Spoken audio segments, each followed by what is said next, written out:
Hello, everyone, and welcome back to part 2 of my episode with Amy Lloyd on Mormon Stories podcast. I'm your host, John DeLynn. I'm here with my brilliant co-host, Margie. Hey, Margie. Hey. And we are here answering the question or telling the story of part 1, listening to your voice or the cost of being conditioned not to listen to your voice as a Mormon girl, Mormon young woman, and a Mormon woman. That was part 1 of our story with Amy Lloyd. Hey, Amy, thanks for joining us. Thanks for having me back. In part 1, we talked about Amy's Mormon upbringing, her attending BYU, her getting married relatively young, having kids relatively young, and probably entering into a marriage that neither she nor her ex-husband would probably say was the best choice for them, and doing that under, let's just say, at least on Amy's part, under the influence of conformity and social pressure, and in some ways against maybe some of her own inner voices or inner wisdom. And so we left last episode with Amy being, having a couple kids, 8-ish, 9-ish years into her marriage, losing her Mormon faith separate from the difficulties in her marriage, and eventually making the tough decision to get divorced and to become a working mom, with kids in Texas and all that entails. So that was part 1.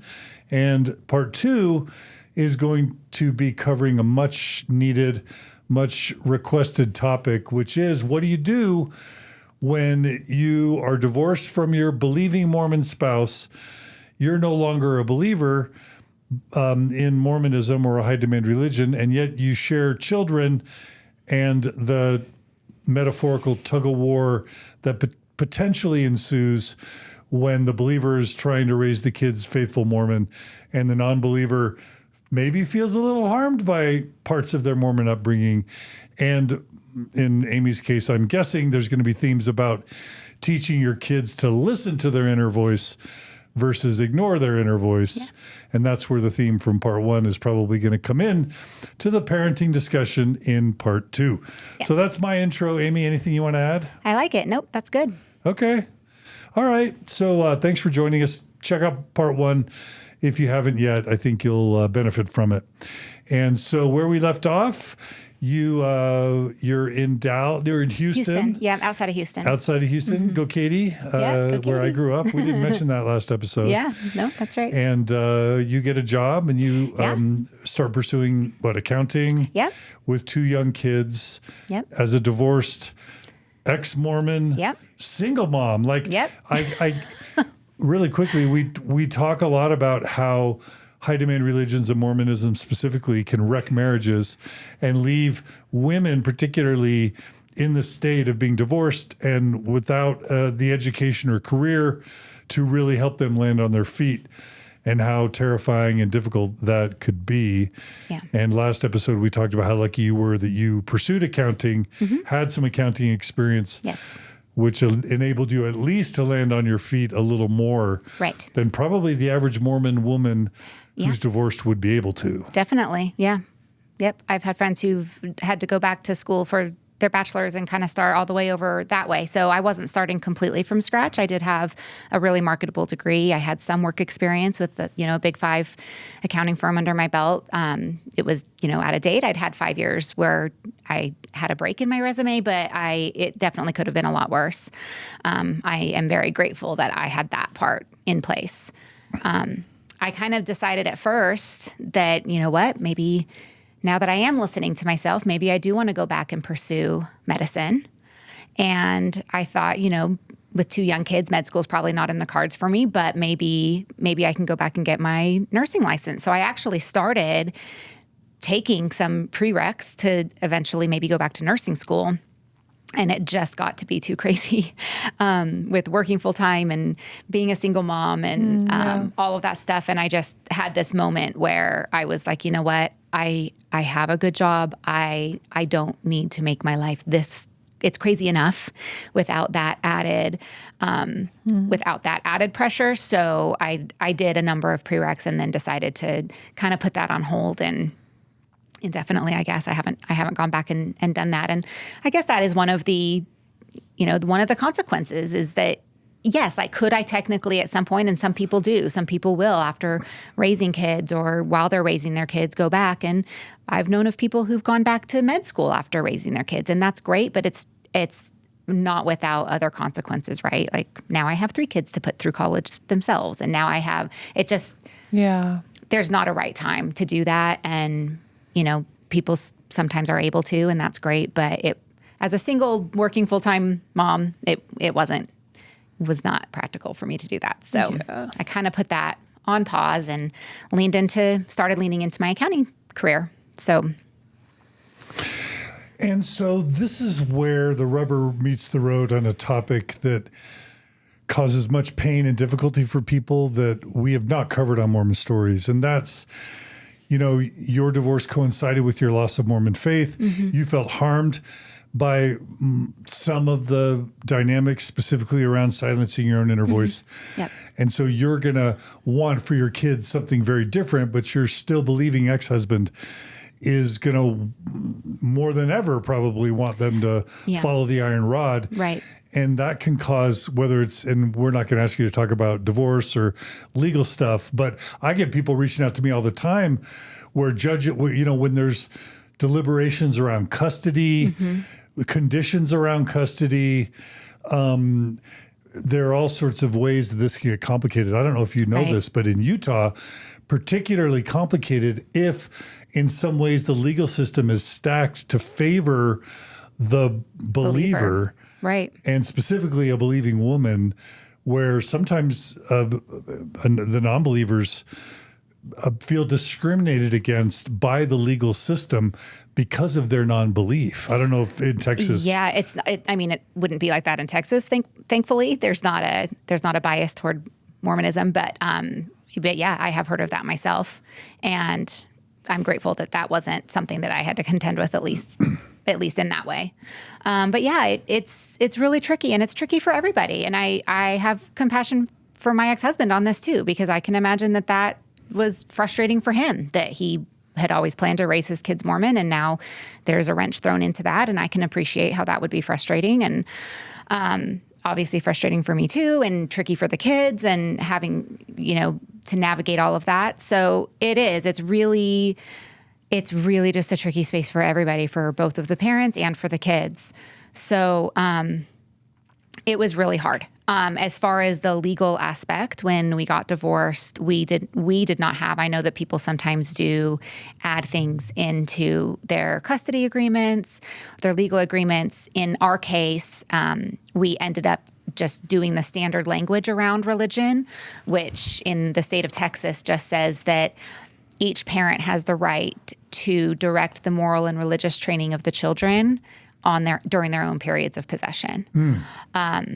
And so I tried very hard to be completely hands off on their weekends with their dad, and tried to expected the same for me on my weekends. So that's kind of how initially that played out. But there were a lot of things that were tricky, and I knew what some of the messaging was going to be at church that I wouldn't necessarily agree with, but it was hard because I also didn't want it to.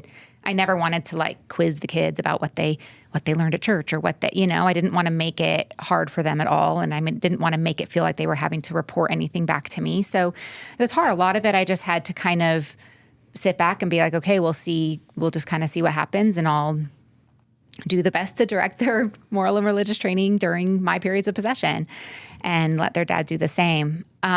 Where it becomes really complicated is with ordinances and things like that. Do you agree to allow baptism? Do you agree to allow priesthood ordinations? And I really wrestled with that and what to do with that.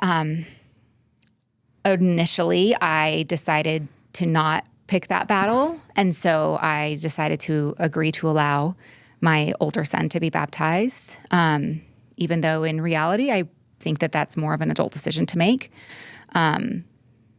But I did agree to allow him to be baptized, and that experience was. I have a question. frustrating. Yeah. So tell, for those who have never been Mormon or never been part of a high demand religion or don't understand what you were feeling, why in the world, like I can imagine in some traditional Christian religions, whether a kid gets baptized or not is just not an issue. Yeah. And let's just say someone dropped in and didn't listen to your first episode. Can you just put words to why your kid getting baptized would even be something that would be concerning to you? Yeah. If you can.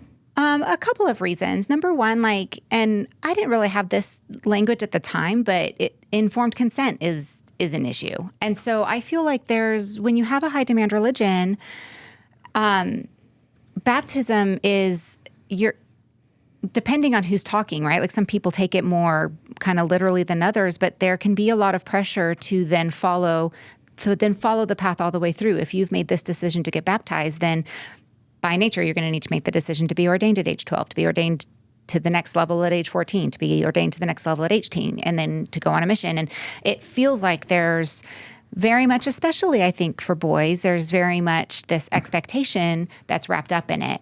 And that's a lot of decisions to be making at age 8. And they're not really realizing that they're making those decisions.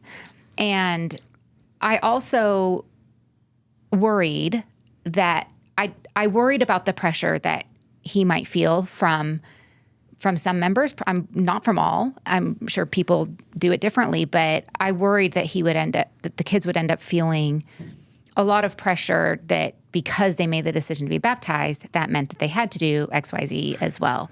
Yeah, well, people, Mormon kids sing a song, I hope they call me on a mission Right. when I have grown a foot or two. Right.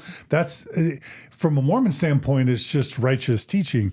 Yeah. From a non-Mormon standpoint, that's indoctrination, right? Yeah. Or follow the prophet, Right. follow the, Right. these, just the innocuous, seemingly innocuous primary songs Right. can strike fear and terror into the heart of someone who feels like she may have been unduly pressured to follow a certain path. Well, and they were going to get that either way, and I knew that.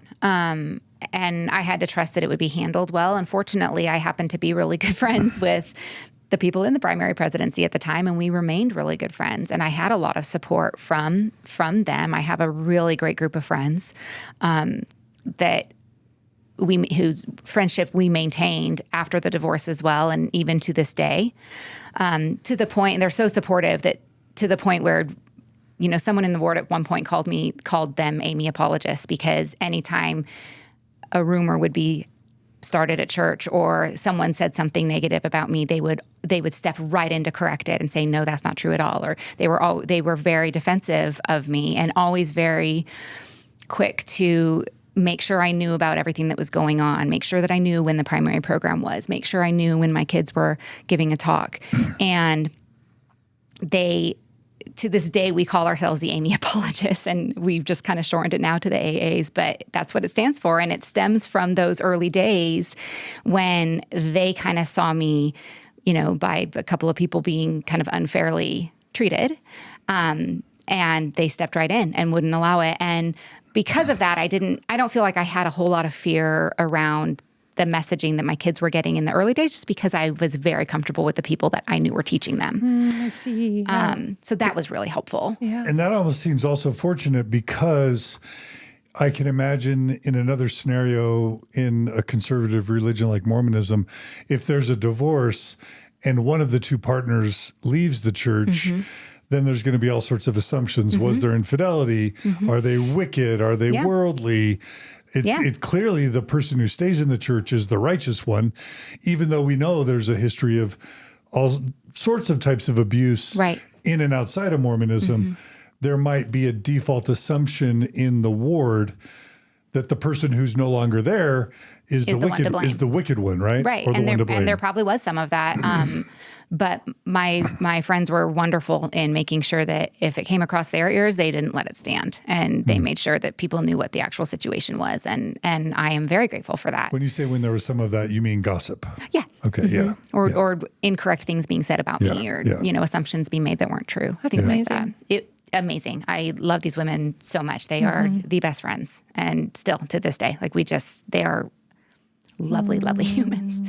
Cannot say enough good thing. And they're all such strong women, and they're so funny too. Like they just, and this is another reason I didn't worry about the kind of church messaging from them, because I trust them all so much with that. Like they do it in a very healthy way. If there's unhealthy messaging that they hear, they're all very good at reframing it to a healthy thing, or they're very good at stuff like that and teaching in a very positive way, and standing up for the things that maybe aren't so great. I remember one of my friends, she was getting ready for the primary program, and she was all the kids had done posters, and they were all really excited about the posters, and she had them all set up. And I think he was in the bishopric at the time. I don't think he was the bishop yet, but one of the counselors told her, you can't have these, we can't have posters up. We're not supposed to have any posters, up on the stand or whatever. And she said, well, no, like the kids are really excited about these posters. I want to keep them up. And he kept telling her, nope, you need to take them down. And she finally looked at him and she says, listen, if you want to take these down, you can do it yourself and go tell the kids. And he let her keep them up. So it's, my friends are just they're very strong. They stand up. I didn't worry about, it was of great comfort to me that they were the ones in charge of primary when my kids were little. So, that's fortunate. It was very fortunate. Yeah. Very fortunate. I felt very supported by them in and out of Mormonism. So, so I did allow him to get baptized. It was, despite most of the members being great, there were a couple of just things that made it clear that exclusion was going to be, there was going to be a lot of efforts made at excluding me from these things. I really had to make sure that I inserted myself to be part of it, and that I helped plan the program. I helped do all of these things, but there was a lot of pushback. And what are the types of events that an ex-LDS parent might be excluded from, just to give people an idea? Well, if you're going back to babies, a baby blessing, baptism, ordinations that happen for boys. There's 3 levels of priesthood ordination that would happen at age 12, 14, and 18. I think, right? 12, 14, 16, 18? Maybe there's 4. 16. Okay. Are there 4 levels now? Well, you become an elder at 18. At 18. Okay, so it's deacon, teacher, priest, and then elder. Yeah, so the 4. Yeah. So every 2 years, basically. And then I have 2 boys, so double all of that by 2. And then, eventually it's, all the way up to potentially a wedding, a temple wedding that you could be excluded from. And that was definitely a concern for me. I guess there'd be patriarchal blessings. Oh, patriarchal blessings, yes. Right? Yes, and for sure. Probably also seminary graduation, advancement stuff. Yeah. Also, don't they do like parent-kid days where... That's what I was going to say. Go ahead, Bergie. Or like a daddy something, or like talks. Oh, yeah, there were talks. And again, fortunately, my friends were privy to when my kids were going to be involved, so they always made sure to let me know. So I would attend church on those days to be supportive, so that they would see that their mom came. And that's complicated because sometimes one might be so traumatized by going to church that attending is difficult. But it sounds like, how was it for you? Well, see, for me, I feel like my Mormon story in many ways is very, very positive toward Mormonism, because it's very positive toward Mormon people. In general, I have had so many wonderful experiences with Mormon people, such great friends. I've always had great community. To this day, I have great friends in the church, and obviously family that I'm very close to, and that all do Mormonism very well, in my opinion. And so I never felt uncomfortable going to church, particularly because I knew my friends had dispelled things that might have tried to get started. But I always felt very comfortable, and I always felt very welcome. I've been fortunate. I know that bishop roulette is a thing, but I've been very fortunate to have great bishops, including after I left the church. And so no, my reasons for leaving were not remotely because of the people. And that's actually one of the things that I find very frustrating when you will hear sometimes from the pulpit that the implication that people leave because they were offended by this person at church or they were treated unkindly by this person at church, that to me is not my experience at all. I feel like, or by the way, of anybody that I personally know who has left, which is a lot of people, those things are what keep people in. The people in general are wonderful. And it's the doctrine, it's the policies, it's the procedures, it's the actual history that has been framed, that has been told an inaccurate way, a purposefully inaccurate way. That is why I left. Like, that is what didn't work for me. And yes, I heard some unhealthy messages from the church, but the people at the local level, I have really nothing but good things to say about the people. And so I always felt very welcome to go to church.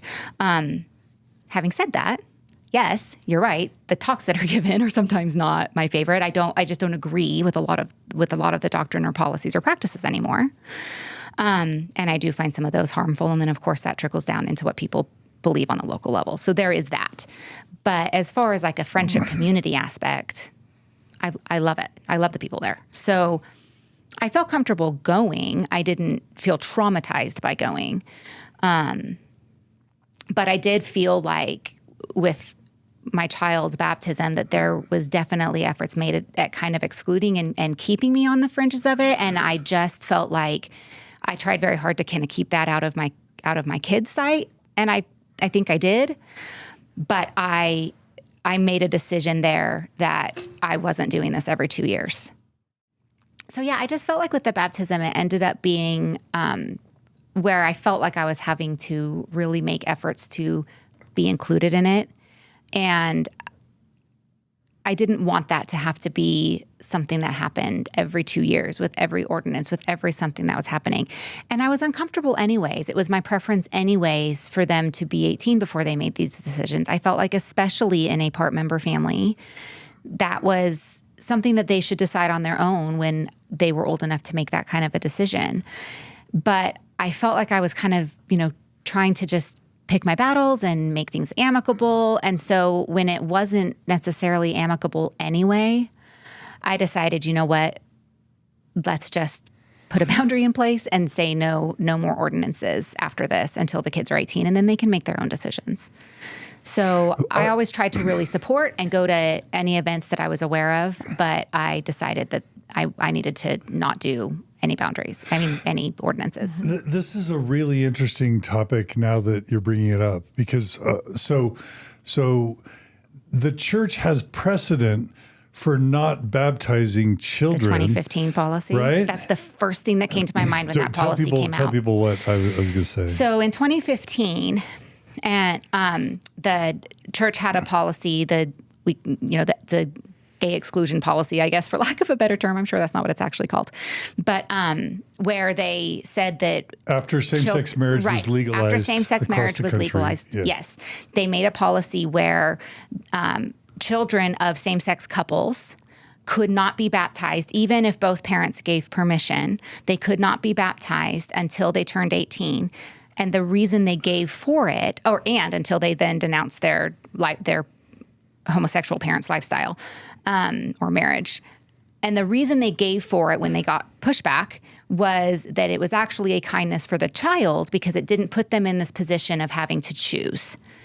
And the first thing I thought about was that cannot possibly be the reason, because they put my child in that position. They're willing to put children of part member families in that position with no problem.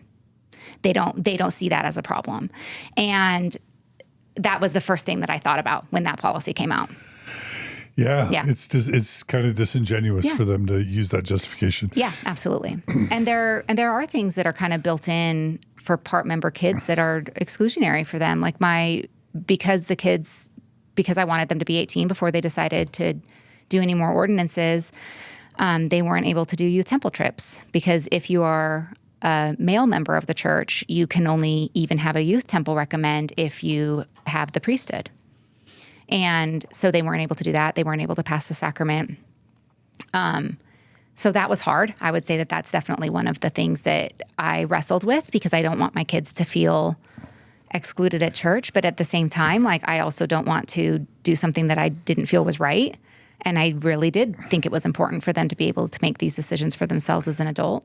I never thought of that. So that was hard, yeah. So if you're a baptized male member who's 12, but you didn't get the Aaronic priesthood, I didn't realize they didn't let you in the temple. Nope, they don't. I didn't know that. Yeah. Wow. Yep. So that's shaming because then all your friends are like, what are you looking at porn? Like, why aren't you able to go to the temple? You know what I think that they knew that they weren't, hopefully they knew that their mom just didn't know. And I actually told them, I'm okay with you saying your mom won't let you. Like, that's okay. If that's the easiest thing to say that. Mm-hmm. That's fine. It's actually true. So just say that. Right. So I'm hoping that that's just what they said.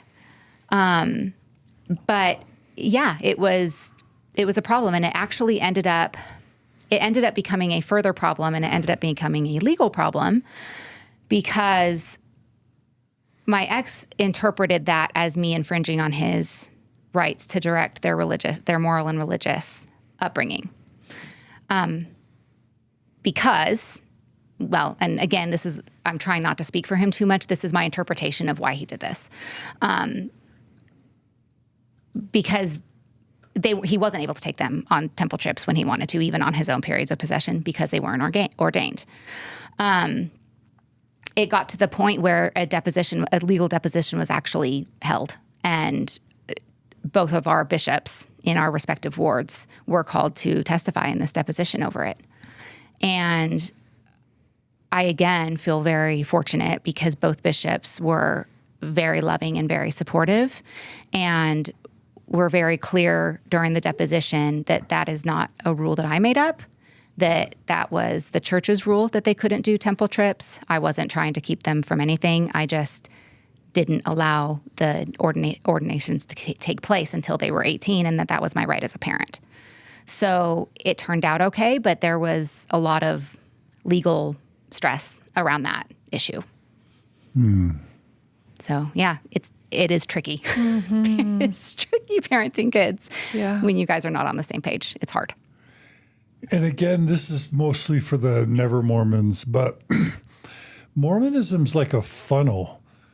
You know, the widest rim is either joining the church, or if you're a baby, having the baby blessing, which puts your name on the records. Yes. Which means that no matter where you move, even if your parents aren't active, your name and address are on the rolls, and church members or missionaries can always seek you out, knock on your door, invite you to church, you know, and that's part of the funnel.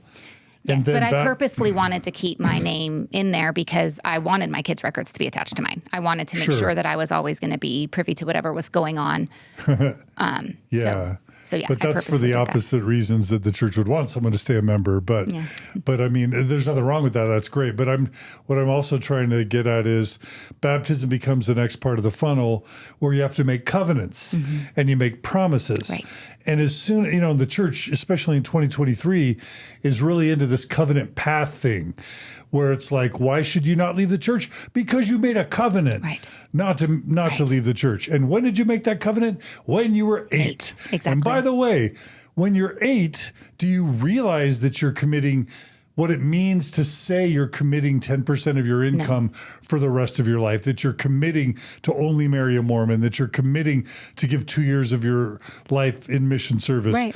And even though maybe an apologist would say, well, that's not what it has to mean when you get baptized. It's just about committing your life to Jesus Christ. And certainly there are people who view it that way, but there are plenty who don't either. And I don't know which people my kids are going to be in contact with. So I don't know what messages they're going to get. Well, that's just not how the funnel works, because the way the funnel works is you hear the songs about missionaries, you hear people giving their talks about how great their mission was. All the leaders are basically prepping and priming and instructing you about your mission someday. Right.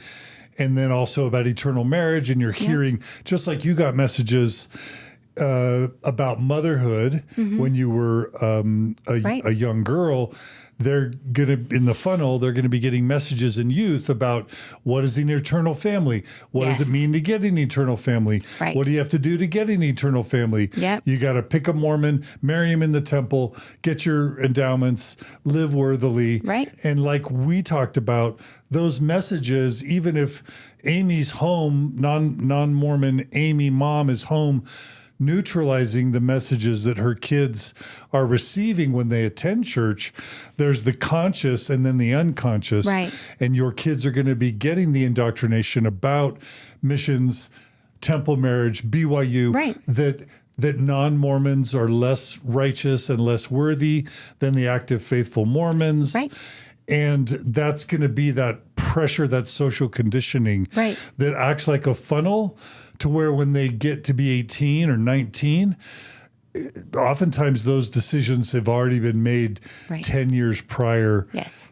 And that's why it seems so innocuous or benign. But it's not. Give him the priesthood. He's Right. 12. Like, It's not how could it innocuous. hurt him? Yeah. I'm sorry. I didn't mean to rant. But No, I'm just agreeing with you. Yeah, it's not. It's not innocuous. It's not always innocuous, I should say. Yeah. And that actually kind of came up in the last couple of years. After my son turned 18, my oldest, he did decide to do the first priesthood ordination. And I told him I attended and I was there for that. He told me about it. But I told him beforehand because the talk had just come out. I think it was Elder Bednar who gave the talk. Correct me if I'm wrong, but I think it was Elder Bednar who gave the talk about exactly what you were referring to, that when you decided to serve a mission, it's not at age 18. It's when you were 8 and chose to be baptized. And now you're under, what did he call it? Consent. What did he call it? Like righteous covenant or something. Like you whatever. basically already made that decision. And so it's no longer yours to make. Like you no longer have the agency to make that decision because you made it already, something like that. And that talk had come out. At least I had gotten wind of that talk fairly like around the same time that he decided to get ordained. And so I told him that was a concern of mine. And I wanted him to know that just because he was making the decision to be ordained, that didn't obligate him to anything else other than this. And I didn't want him, even if he heard messages to the contrary, to think that he was under obligation to do anything else. If he chose to serve a mission later, that's also his decision to make. But the decision to be ordained, just like him having been baptized at age 8, was not something that made it so that he had to serve a mission. It was still his choice. He still had the agency, no matter what you might hear. Because I didn't know if somebody was going to hand him that talk or if he was then going to feel, and especially since he was 18 when he made the decision to be ordained, if then it was even more so, well, you did know at 18, you clearly knew, and so you definitely have to serve a mission now. I didn't know. Maybe he never would have gotten that messaging, but I had heard that talk, and so it was a concern. So, anyway, backing up a little bit. So for their childhood, I did decide that it would be best for them to wait until they were 18 to make these decisions. But yeah, it's tricky because I can understand why that had frustration on my ex's part. And I think if the roles were reversed, I probably would have been frustrated by that too. So I have a question with regard to did you find that you got into any type of patterns of, like a volley where, like a tug of war, where you found yourself reacting against, and if not, how did you stay kind of grounded without moving to this reactive place, coming either from what they learned on Sunday or a talk that you heard because you're trying to stay connected to your kids and what they're learning and what they're hearing, or do you know what I mean? Yeah. This kind of tug of war or pattern of reactivity where you're reacting against in an attempt to balance what they're hearing. Yeah. So, and I probably didn't always do it well. I probably did react sometimes when I shouldn't have. I can't think of specific examples, but I'm sure that there were times where that happened. In general, I tried very hard to just parent them on when they were with me and try not to worry about the times where they weren't unless something specific came to my attention. I would ask them, oh, hey, like, how was church today? Blah, blah, blah. But I would try very hard not to pry, and usually their boys and would just be like, it was fine. So usually I didn't get a whole lot to go off of anyways. But there were a couple of times where I remember one time my son told me that they had a lesson on people leaving the church. And I was real interested in what that was. And so I asked him about it. And he said that his Sunday school teacher had told them about her sister who had left the church because she didn't like the pictures they showed in primary. And I said, okay. I said, first of all, honey, I don't actually think it was very kind to be talking about her sister when her sister wasn't there to speak for herself. And he said, no, Mom, my teacher's really nice. And I said, honey, I am sure she is very nice. I'm sure she is. But that particular thing was not very kind. And I would hope that you wouldn't talk about me if I wasn't there. Or if somebody asked you, if you just said, well, it was a personal decision for her, but you'll have to ask her why. Because I actually don't think it was very nice. And I almost guarantee you that that's not really the reason her sister left the church. I said, I think I know where it might be coming from. And again, this is an assumption on my part because I don't know her either or her sister. And I said, but if I were to guess, I would think it might have to do with the pictures being shown at church that depict something that she knows not to be true in actual history. And I said, for example, I learned when I was an adult, and I told him kind of briefly about the translation process with Joseph Smith and his head in the hat. And I said, but when I went through primary, I was shown pictures of him with golden plates in front of him. And like, it was an actual, like what you think of when you hear translation, like, right? You write it down, you have the golden plates here, and then you write it down in the book over here. Those two things are not the same thing. One of them looks a lot better than the other. And that is actually not honest to show pictures of something that is not how it happened. And knowingly showing pictures of something where you know that that's not how it happened. And I said, if I were to guess, it would be that type of thing is what was upsetting because she didn't feel like the pictures shown were very honest. And that is a valid reason to feel upset because dishonesty is not okay. And so there would be things like that would happen. I felt like it was hard though, because I tried really hard not to sound like I didn't want it to come across like I was picking on the church at all. Because I did want to always try to still be respectful. And there's a lot of things that I love about the church. There's still a lot of things that I love about the church. In general, I don't feel like it was a huge issue with what they learned on Sunday because in general, I feel like they're fairly, Jesus and let's be nice to our neighbors and be honest and things like that. But yeah, occasionally I would hear something that I felt was upsetting and that I wanted to correct. This is part of what's so confusing for Mormon culture. Everybody looks at Mormon culture from outside and says, I shouldn't say everyone, but many people are like, oh, Mormons are the nicest people and the Osmonds and Steve Young and smiley, happy families. What could be wrong? And for many people in their Mormon experience, it's just like youth groups and temple trips and dances and good, clean fun. Right. And so there's a level where it's really happy and really positive and really clean. And then there's a dark side. Yeah.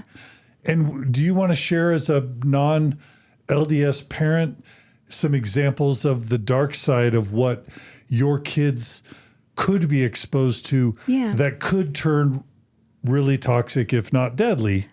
Yeah, well, like that one, for example, that I just talked about, it's like the implication there is that people who leave the church are idiots. Not idiots, but doing it for silly reasons, right? That it's silly. Or that they're short-sighted, or like they're never going to tell you that there are actually valid concerns, and that some people don't feel like their values align with the church doctrines or what. I think they're not going to put it that way. So that's a concern. Like, what kind of implicit message are they getting about their own parent who has left the church? Because sometimes they can learn that their parents evil or inferior. Right. They actually did tell me when they were really little. And I think this must have just been, I was surprised to hear it because I don't think it's typical, but they said, and I don't know who said it to them, but they asked me about, am I not going to go to the highest level of heaven because I drink Coke? And I thought it was funny because I was like, I also drink coffee, and Coke Mormons are actually kind of okay with. Between the but two. it was that kind of thing. And so I actually wanted to make sure that from the get-go, not that I started drinking coffee for this reason, but I did eventually end up starting to drink coffee, and I made sure never to hide that from my kids. I wanted them to view that as normal because it is normal. And so things like that, but I did always worry about that. And anytime I knew that multiple times during their childhood, they were going to get word of wisdom lessons. I knew that. So I tried really hard to, one thing I did from the very beginning, and I guess this is kind of an answer to your earlier question, Margie, one thing that I tried to do was teach them good values and morals as like separately from Mormonism, so that they would know that the two aren't tied together. That you have good values and morals outside of Mormonism too. And I would try to teach it from that perspective. And I would teach them on how important honesty was and what it meant to be honest and what it meant to be ethical and those types of things. And I remember one thing that was really important to me, even from a really small age, they were 3 and 5 when we divorced. And so even from when they were really little, I would tell them, I tried to connect that beliefs were individual and that you got to choose what your beliefs were, because that was something that, as we talked about in the last episode, that was a literal epiphany to me at age 28, that you got to choose your beliefs. It literally didn't occur to me until I was that old. And I wanted to make sure that that was a given for them. I wanted, and if that ended up being Mormonism, then great, as long as they knew that that was what they were choosing, and not that they didn't think that there was any other option. So that's one thing I did, is I would, obviously it's hard to be nuanced with a 3-year-old and 5-year-old, but I would say that, a belief is it's like a religious opinion, is how I kind of phrased it, which I know it's a little bit different than that. It's more nuanced than that, but that's kind of at the 3 and 5-year-old level how I explain that. And everyone gets to have their own opinions, and you might have the same opinion as your mommy, or you might have the same opinion as your daddy, and you might end up having a totally different opinion, or you might take some from over here and some from over there. I really wanted them to know that they got to choose what they believed. It didn't have to be all or nothing. There's some Mormon beliefs that I maintain that I don't even consider them Mormon-specific beliefs, but I know that a lot of people in Mormonism consider them Mormon-specific. But for example, being together with your families forever. I don't have any concern that I won't be with my family forever, at all. I don't even think that's a Mormon-specific belief, but it's kind of presented as though it is. And I knew it would be presented to my kids as though it was Mormon-specific.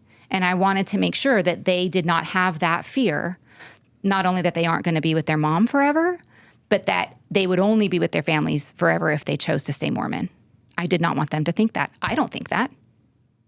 And so I tried to do things like that, where I tried to teach things that, we're going to be together as family. I don't know. I don't remember exactly how I did it, but I kind of tried to make it, to separate it, and to make sure that I was kind of teaching them just good principles in general, and that they actually did get to choose.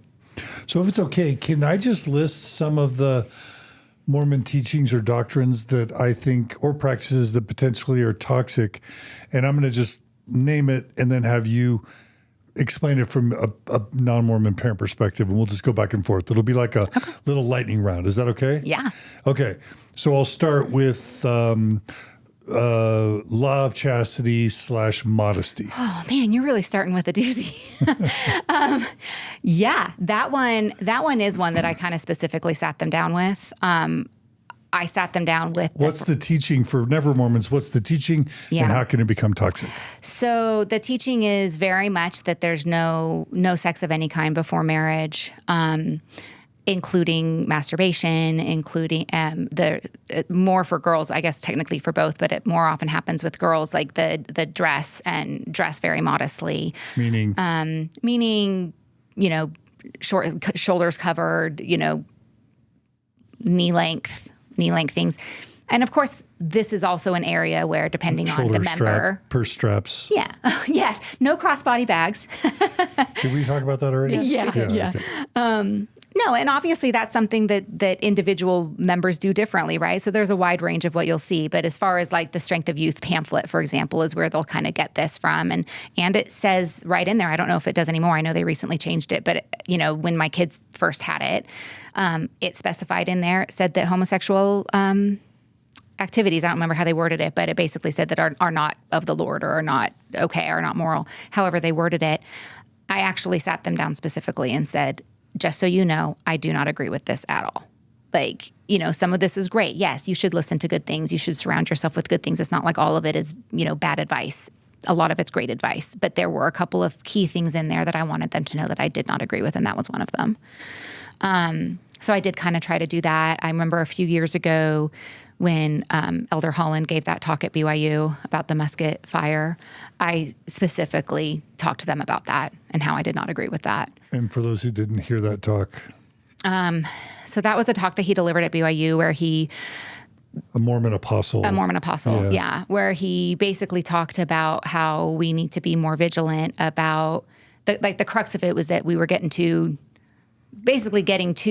inclusive, too kind and friendly to the gays. At BYU, and that he likened it to maybe we need to have a little bit more musket fire to defend the right or defend the truth. I don't remember how he worded it, but it was not a great talk, and it was, a lot of people took issue with his referencing musket fire, especially given how often gay youth are subject to violence. And I wanted them to know that I did not agree with that position at all. And that was not okay. There is nothing wrong with being gay. I heaven forbid one of them ends up being gay. Like I wanted them to make sure that I did not feel that way, that there is nothing wrong with that. And that was not something I agreed with. So I also wanted to make sure that they didn't have guilt around kind of normal hormonal feelings. Like I didn't want them feeling guilty about, I don't want to get into this too much because I don't want to embarrass them, but like I didn't want them to feel guilty about stuff like that, about masturbating. I wanted them to know that was normal, that there's nothing wrong with that. That is actually normal and age appropriate. And, you don't want it to, take over your day, but like it's normal, right? So things like that. And those modesty messages for girls are not very healthy, right? No, they're not. Just the whole body shoulder strap. And just the idea of them being responsible for boys' thoughts. Like, I don't like that either. Girls being responsible for boys' thoughts. How they dress somehow is connected to a boy's behavior. Right. Rape. Or is somehow a reflection of who they are as a person and how good they are as a person. Yeah. Yeah. Those can be toxic. Yeah, they can be. Okay, that's law of chastity. Yeah. Word of wisdom. Word of wisdom. Again, they saw me drinking coffee. No coffee, no tea, no alcohol. Those are kind of the main ones. There's other stuff in there, but those are the ones they focus on. In Texas, no tea is a different thing than maybe in other states. Texans love their sweet tea. Yeah, love their sweet tea. Yeah. Yeah. So. I just told them, look, it's a health code and people have their own beliefs and people can, I don't personally believe that it's wrong. Of course, I don't condone underage drinking. So if you choose to do that, you need to be 21. It needs to be legal. But, and you always need to drink responsibly if you choose to do that. But an adult drinking responsibly is not morally wrong. And I don't believe that drinking coffee is morally wrong. So I would have those talks with them sometimes too. Yeah. And what about your sensitivities towards scrupulosity and anxiety that you had developed from the person you knew? Right. That was something I was very concerned about. Particularly that's when benign righteousness can really become a problem. And things that most people wouldn't internalize or wouldn't let affect them that much for certain personalities or maybe, and I worried that maybe there's certain personalities, or if you have, a predisposition genetically for OCD or for anxiety, extreme anxiety, something like that. I worried a lot about how some of that messaging, even if it's not delivered with the intent to cause anxiety, it might be internalized that way. And I worried about that particularly with one of my sons who I felt was a little bit just so earnest and just so wanting to do the right thing all the time, which is a great quality. But I worried about that maybe becoming a problem. So yeah, it was something that I kind of tried to keep a close watch on, especially as they heard these messages. How about one-on-one personal interviews for young, 12, 13, 14-year-olds? That one is interesting. I actually met with the bishop of their ward.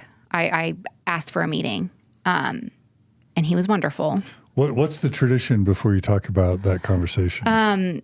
That they have worthiness interviews regularly, I guess once a year probably with the bishop. Might be twice a year. Is it? And it can start at 8 years old, but then 12 typically, picks up at right? 11 to 12. Yeah, picks up 11 to 12, and that they have these kind of yearly bishop interviews to talk about their worthiness and to kind of, keep tabs on that part. And they can, with a bishop who chooses to take it this way, be very uncomfortable. And they can ask very invasive questions. Do you masturbate? Do you, all of these things that are highly inappropriate, in my opinion, to be asking.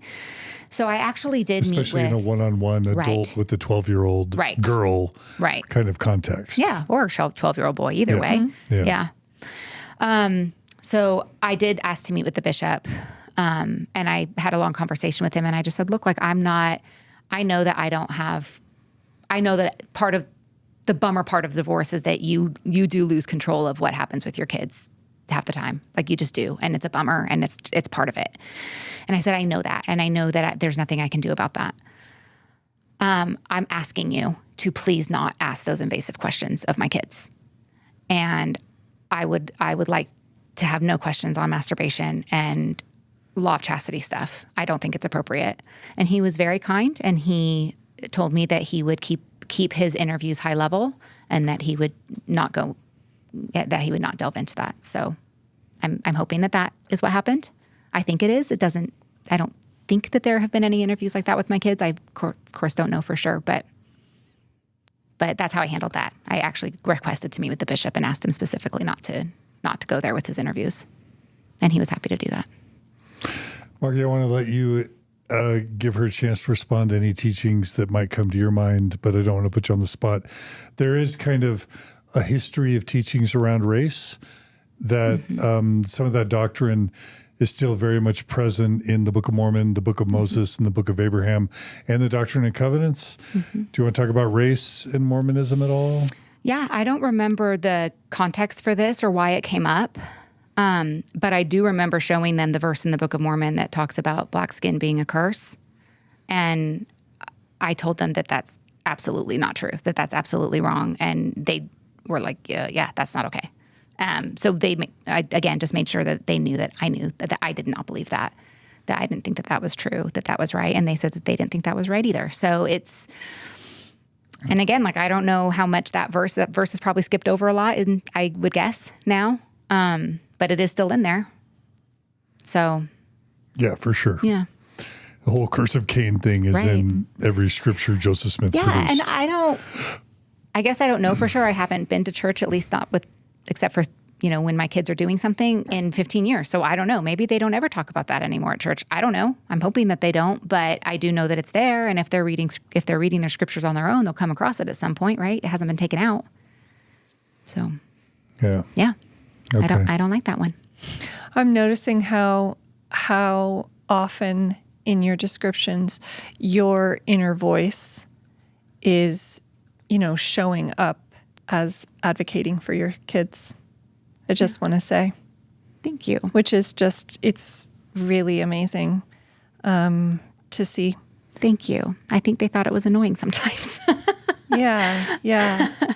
But yeah, that is what my motivation was all of the time, was what is going to be healthy for my boys. I want to make sure that it was so important to me to make sure that they knew that they got to choose when the time came. Oh, another thing that I did, that I kind of did purposefully was, I don't attend any kind of church now, but I didn't want them to think that it was either be Mormon or be nothing.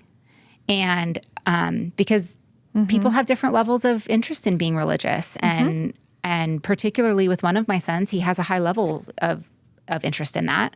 And so I wanted him to know that there were other options. And Houston has Joel Osteen. Oh, man.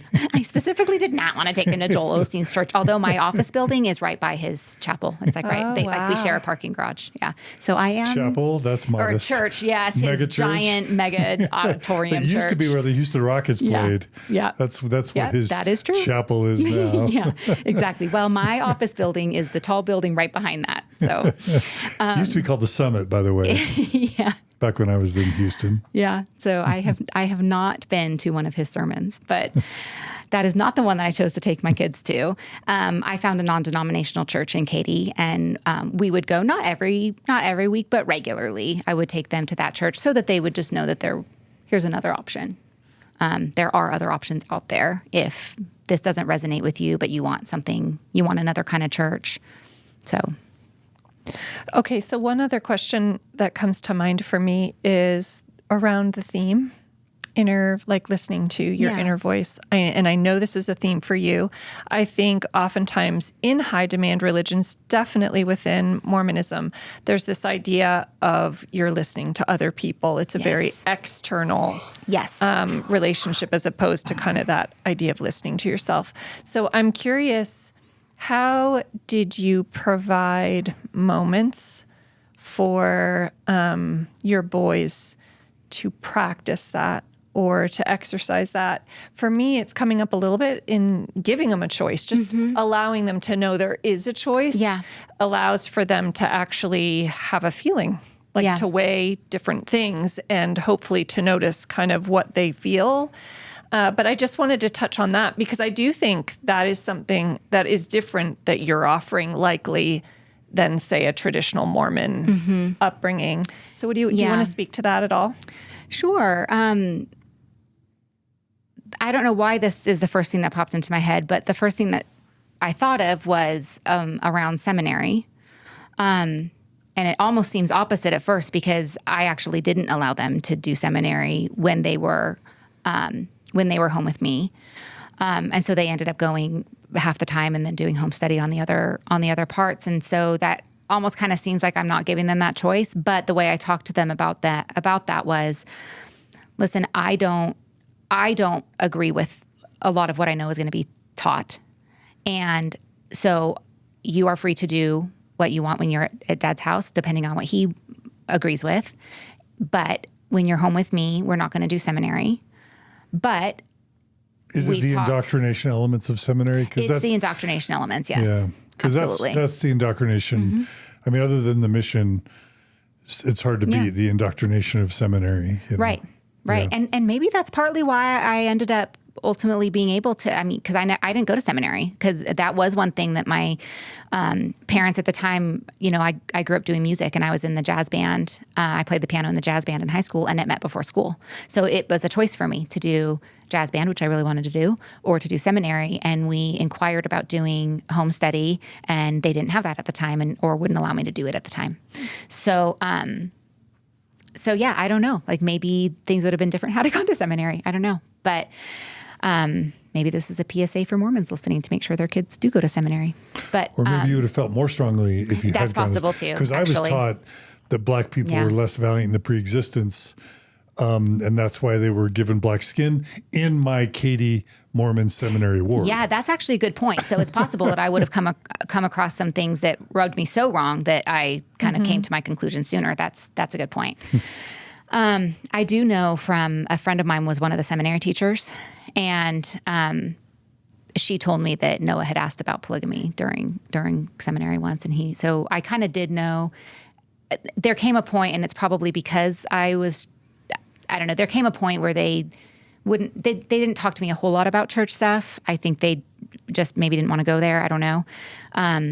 So I didn't know that he was bothered by that or that he had, asked. We had talked about it a little bit, but I kind of found out from her that he did ask about it. So I thought that was interesting. I just realized Mormon seminary is a place where you're taught stuff. you should never be taught, and you're not taught stuff that you absolutely should be taught. Yeah, that's probably true.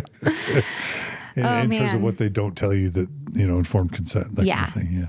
So what I told them regarding seminary was that even though you're not going to go when you're home with me, you will absolutely be able to choose to do home study if you want to. That choice is yours. And we kind of use it as an opportunity for, I am your mom and it's my job to teach you. And so I'm teaching you what I believe is right. And when you are 18, you are going to be able to make your own choices. And so I kind of would use that as another opportunity for when the time is appropriate, they can make their own choices on this stuff. As far as specifically listening to their inner voice, I think that would just kind of come up in conversation. Sometimes I would try to be like, yes, you can listen to that. And I just tried to support the things that they wanted to do. But that is an area actually, and I've kind of thought about this afterward, lately, that maybe I wish I had done a little bit differently, is that I kind of wish that I had done almost kept family home evening and but done a secular, or not secular lesson, but just a lesson on good morals or values that wasn't necessarily religious or not. And then you could kind of get stuff through that kind of more intentionally, right? You could do 1 week where you do talk about what does it mean to have a good inner voice? What does it mean to listen to that? What does it mean to another week? What does it mean to be honest? Another week, what do healthy relationships look like? What do unhealthy relationships look like? So that if I were to do it again, might be something that I kind of wish I had done. I tried to incorporate that stuff, but maybe having a set time every week where you do that would have been good. Another question I have for you is just if you have a memory or, a reflection about moving from a place where you're in partnership parenting.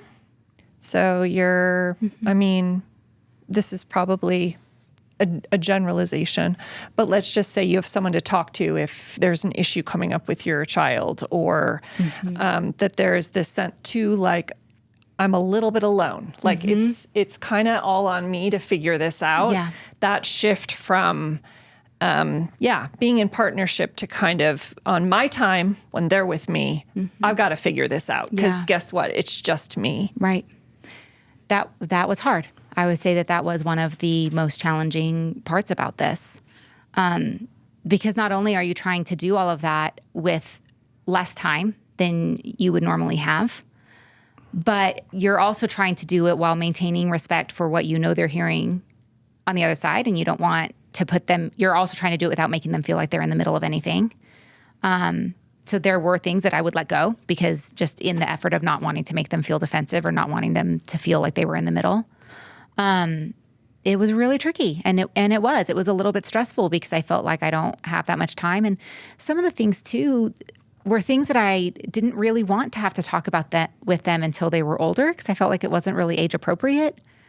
But then I started staring down BYU applications and mission age, and I felt a little bit forced into having conversations that I would on my own have wanted to have when he was a little older. But it's important to have these discussions before they make big decisions for their lives, right? So that I thought was really hard.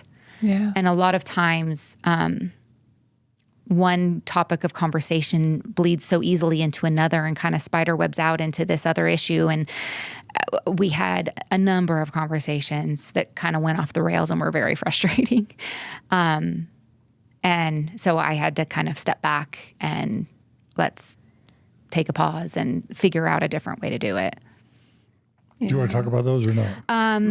Yeah. Well, so some of them were one was at some point he did ask me about polygamy, and he knew that was always something I didn't like, and just patriarchy in general. And so we talked about polygamy, and he would kind of start giving me some of these answers that I knew he had been given by someone at church, right? Well, it was just because they lost so many men in the war that they needed to take care of the women. And I'd be like, actually, that's not true if you look at census data. So we would kind of talk about that. If you look at the census data from that time, there were not more women than there were men. A lot of times it wasn't just taking care of the widows. It was, they were also having children with them like they were. And also, by the way, it's absolutely possible to take care of a widow without marrying her. That's an option on the table. As it turns out. Yeah, as it turns out, you actually don't have to marry somebody in order to help provide for them.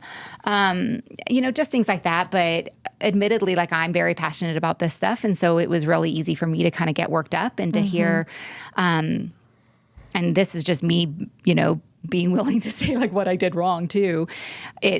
I would get kind of really passionate about this stuff to where I think it made him not want to talk to me about stuff anymore, because he knew he was like really in for a conversation if he like opened the can of worms. Right. And so then I had to try to really walk it back and figure out a better way to do it. But yeah, polygamy was definitely a big one, and just kind of dispelling the reasons that they give, which just are not based in fact at all. Then the priesthood ban was another issue that we talked about, and that's one that he has never been comfortable with at all. And I think the kind of crux of a lot of those conversations for me with my kids was just, I don't want you to justify things that you know are wrong. And that, I guess, comes back to your inner voice question. That is a really good example of when I would talk to them about trusting their inner voice. Because I did make a really specific effort on things like that to say, there is a reason that you don't like that, and it's because you know inside that it's wrong. And you need to trust that. It's okay to trust that. And I happen to agree with you. I also agree that it's wrong. It was never okay to have that priesthood ban. That did not come from God. And so those were times where I did try to bring it back to trusting your inner voice. But it gets tricky, doesn't it? Because then the inner voice is also what, am I feeling the spirit about the Book of Mormon? And does that mean it's true? And so I really tried to talk to them about the difference between relying on feelings for external truths versus relying on feelings for internal truths. And I talk about that in the letter that we'll kind of get to at some point. But yeah. Were there parts of your story you wanted to tell before we got to the letter? I don't think so. I think we No, we I'm pretty not much trying covered. to rush it. Yeah, no, Like, that's okay. I want to tread lightly on what you did and didn't want to talk about. Yeah. Nothing comes to mind like right now. So yeah, I think that's So how many years have you been raising your shared kids with your ex-husband after divorce? So they were 3 and 5 when we divorced, and they are 17 and 19 now. So you got them through high school. Yeah. Basically. Yeah, basically my second son is a senior. So you're a veteran. You did it. I did it. Woo. Okay. Getting there, and they're good boys. They are good boys. Okay. So yeah. And I guess their status with the church is something we wouldn't talk about here. I don't want to talk about that. No, I Yeah. feel like that gets into telling someone else, telling their story, and especially with my whole big thing with them being informed consent, I want to make sure that I am not treading on that at all. So yeah, I don't want to go there. Okay. I will talk about how I talked about these things with them, and how I went about giving them informed consent so that they can make those decisions ultimately. But yeah, as of now, my 19-year-old is a sophomore in college. He's playing basketball at his college. He's really excited. So as of right now, he's not on a mission, but I don't know that he's ruled it out either. So, and then my 17-year-old is not yet 18, so he'll have that decision on baptism to make once he turns 18. But yeah, I don't really want to comment on their feelings about that. So before we go to the letter, you have a question, Margie? Yeah, I just wanted to ask you, well, it's a couple questions, but the first one being, thinking about it now, what are some things that you're most proud of when it comes to your, parenting in this situation as it was kind of given and you had to live it? Are there things that stand out that you're like, I'm really proud of that? Yes. I'm really proud that as any time that I was aware of it, I went to and supported them at their church activities. I supported them at all their primary activities anytime they gave a talk. I am proud of that. And I am proud that they always knew they had the support of their mom. And I tried to make it very clear. I talked to them regularly about how these were their decisions to make. They don't have to have the same beliefs, including they don't have to have the same beliefs as me. And I wanted to make sure that they knew that that was clear. And I'm proud of that. I'm proud that I spent a lot of time talking to them about just values in general. So they would know that whether you're religious or not, and no matter what church you go to, these are good values to have. And you should be a kind person. You should be a compassionate person. You should be an inclusive person. We talked about that. Something else I'm proud of is something we'll get to, which is how I eventually went about once I realized that these conversations could kind of go off the rails easily. I did step back and I got really reflective with myself, and I thought, okay, like I can't let it get that passionate, and it's hard for me to do that because I do feel passionately about things.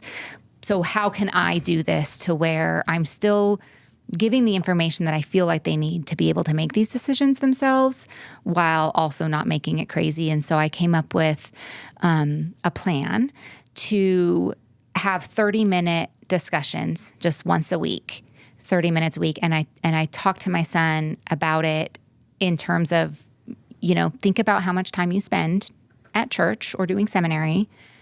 How many hours a week is that? And I'm only asking for half. I'm asking for half an hour. That's it. I'm not even asking for an equal amount of time.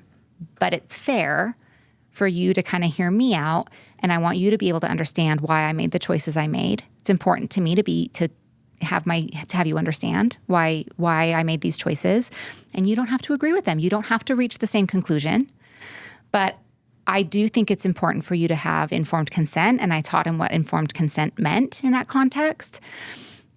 And I said, once you have that, I absolutely support whatever decision you want to make, as long as you don't use it either way, like to be exclusive of family members. I want you to always keep that as a priority. So I am proud of that, because I even went, we would set a timer on the conversations. And if I was mid-sentence when that timer went off, I stopped talking. And we just went kind of one topic at a time. And I think that was a really much more helpful way to do it, because it didn't even allow it to get too overwhelming, because there was a time limit on it, and he knew there was a time limit on it. And I made that promise that I would stop talking no matter what I was saying at 30 minutes. And if he wanted to keep going, if he wanted to kind of finish this conversation, we would. If he didn't, we wouldn't. And there were weeks where I stopped mid-sentence and the conversation ended. And then there were weeks where he was like, well, no, let's kind of finish talking about this. So I really tried to let him be in charge of that conversation. Yeah.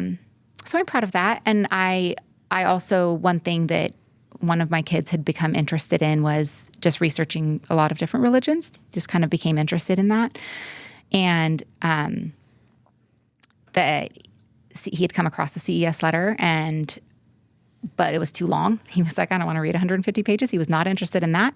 So I went through and I created a summary document of each section that was just, I think it's like 8 or 10 pages total, so that they could read something that kind of gave them the gist. These are the things that people typically will have an issue with. And just if you want to know more about it, information is out there. You can look into it further if you want to, but at least you know kind of the basics, so that you're not making these important decisions, with half information. You created a CES letter for teens, basically. Yeah, like a Cliff Notes.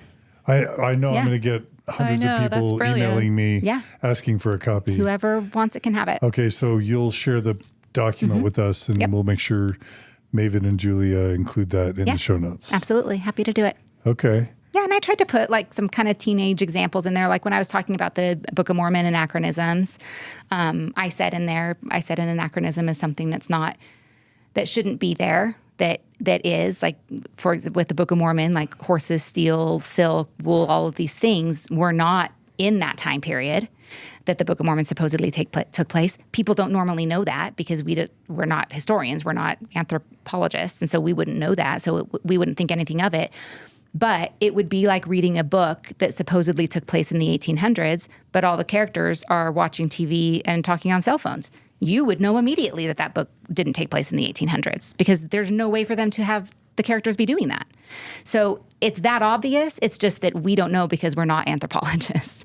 So things like that, I tried to kind of use teenage-friendly examples to kind of make it a little bit more digestible. I need to read it, and we need to share it. Yeah. Yeah. Yeah. Happy to do it. Yeah. So So there is a letter you wanted to read, Yes. which I think represents a form of communication you're proud of with your kids. Yes. Do you want to start by telling us about the mistakes you made prior so that people can learn both from your Yes, mistakes that's right. and the things you did right? I would say just letting So this is like TikTok clip, what not to do when you've left the church, but you share kids with a believing Mormon parent. What not to do, take one, Amy Lloyd. What does not work? What does not work is getting too passionate about the issues. Like if you have an issue you're passionate about, it's so hard because you know so much about it, but frankly, they don't even care about some of the stuff you care about. And it might not even be important to them. So I would say that was kind of my number one, was allowing conversations to get a little too passionate. That was number one. And I would say that that's my biggest one. And then the other one I would say... I remember trying to teach our children about like the Book of Abraham. And they're like, they don't care. 8 and 10. Yeah. Mm-hmm. And I'm like, now listen, there was a papyrus that was discovered in a museum. And we're like at the swing set. And they're just like, they're smart, but I mean. Yeah, that's like an example of like, this is about me. Yeah, exactly. And I do think there were times where I made it about me. And I tried really hard not to. But yeah. Okay, polyandry is when your gosh, 8-year-old is like, can I have a Wowie Pop? Okay, can we pause for a minute and talk a little bit about polyandry? Because I have thoughts on this. So, okay, obviously you guys know I've said it several times that polygamy has been one of my biggest issues, right?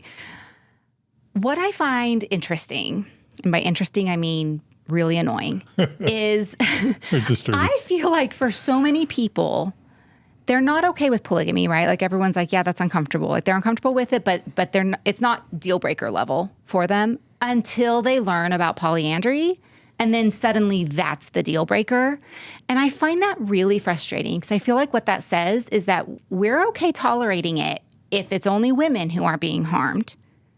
But as soon as men are also being harmed by it, like that's a bridge too far. And I find that to be am I reading too much into that? Or do you guys find that too? Like, I find that to be very frustrating when polyandry ends up being the deal breaker because it was extremely harmful. Even if polyandry was never part of the mix, it still would have been horrific. It was still harmful. It was still horrible. Yeah. Yeah. And that's something that I just find very frustrating. If I'm being very generous, maybe it's because that there's like no way to square that even with the religious justification that was given. But I don't actually think that's why. I think it's just because ultimately when it's only women being harmed by something, it's not that you like it. Like you might still not like it and you might agree that, that isn't great, but you're still not willing to let it be a deal breaker until it's also harmful to the men. There's something sexist about that. 100%. For sure. Yes. For sure. Yeah. Yeah. Okay, sorry, that was an aside. We hear you. Thank you. Thank you for acknowledging. 100%. Yeah. So back to And that's an example of how I probably got carried away sometimes when I was talking to my kids. Like feminism, polyandry, come on. You're like, am I the only one? Tell me you hear me. Are you not upset by that? Exactly. Am I the only one? Exactly. And they're like, Taylor Swift. What? Yeah. I did take them to the Taylor Swift Eras concert, so I did that right. That was one thing I did very right. That is something to celebrate. Yeah. Okay, so what else did you not do right? Anything else? I would say the other thing that comes to mind is the timing of it was so tricky because some of these things I didn't want to be talking about polyandry with them. Right? Like, why do they need to know about that yet? However, it's like, when do you introduce these things? Like, when do you talk about this stuff? And so I feel like maybe I should have started a little sooner with some of the, like, actual issues, like the historical issues, but at the same, because it ended up kind of feeling like a cram at the end. I don't know. But again, part of me is just kind of like, I felt like I was also beholden to a system that was kind of making some of the choices for me, and I couldn't really do anything about that. Yeah. So maybe starting a little bit sooner, except I also didn't want to start sooner because I didn't really feel like it was age appropriate. So Yeah. I don't know. There's that. And then maybe just kind of what I mentioned before, where I kind of wish I had done those kind of weekly family nights where I had a topic that I talked about every week. I think that might have been really, really helpful. So just in general, for parenting in general, I feel like that would be a cool thing to do with your kids. So I kind of wish I had done that. So maybe don't make your issues their issues. Don't flood them with excessive information and emotion. Use your time to give positive instruction. Instead of purely antagonistic instruction. Yeah, and it wasn't purely antagonistic at all, and I really did make an effort for it to not be antagonistic, and I don't think it was antagonistic. I think that there were times where it just got overly emotional. Yeah. I don't feel like I was antagonistic ever. Okay. But yeah, it's hard. Right? It's hard. And I feel like I did the best I could, and I really didn't have any kind of blueprint to go by. And so I'm proud of that. I'm proud that I did it. I'm proud that I feel like we ended in a good place. And one thing I'm really proud of is that I did make sure that they knew that their choices were their choices, even if they did not end up agreeing with my choices. That is okay. That's so big. Yeah. And I just told them the big thing to me is that we are always close, and that we are always included in each other's lives in all of our life events, and I think that they grew up knowing that and prioritizing that as well. Yeah, because two mistakes that I see ex-Mormons often make with their kids is they unintentionally pass on this model of conditional love because it was, we'll only fully love you if you're faithful in the church.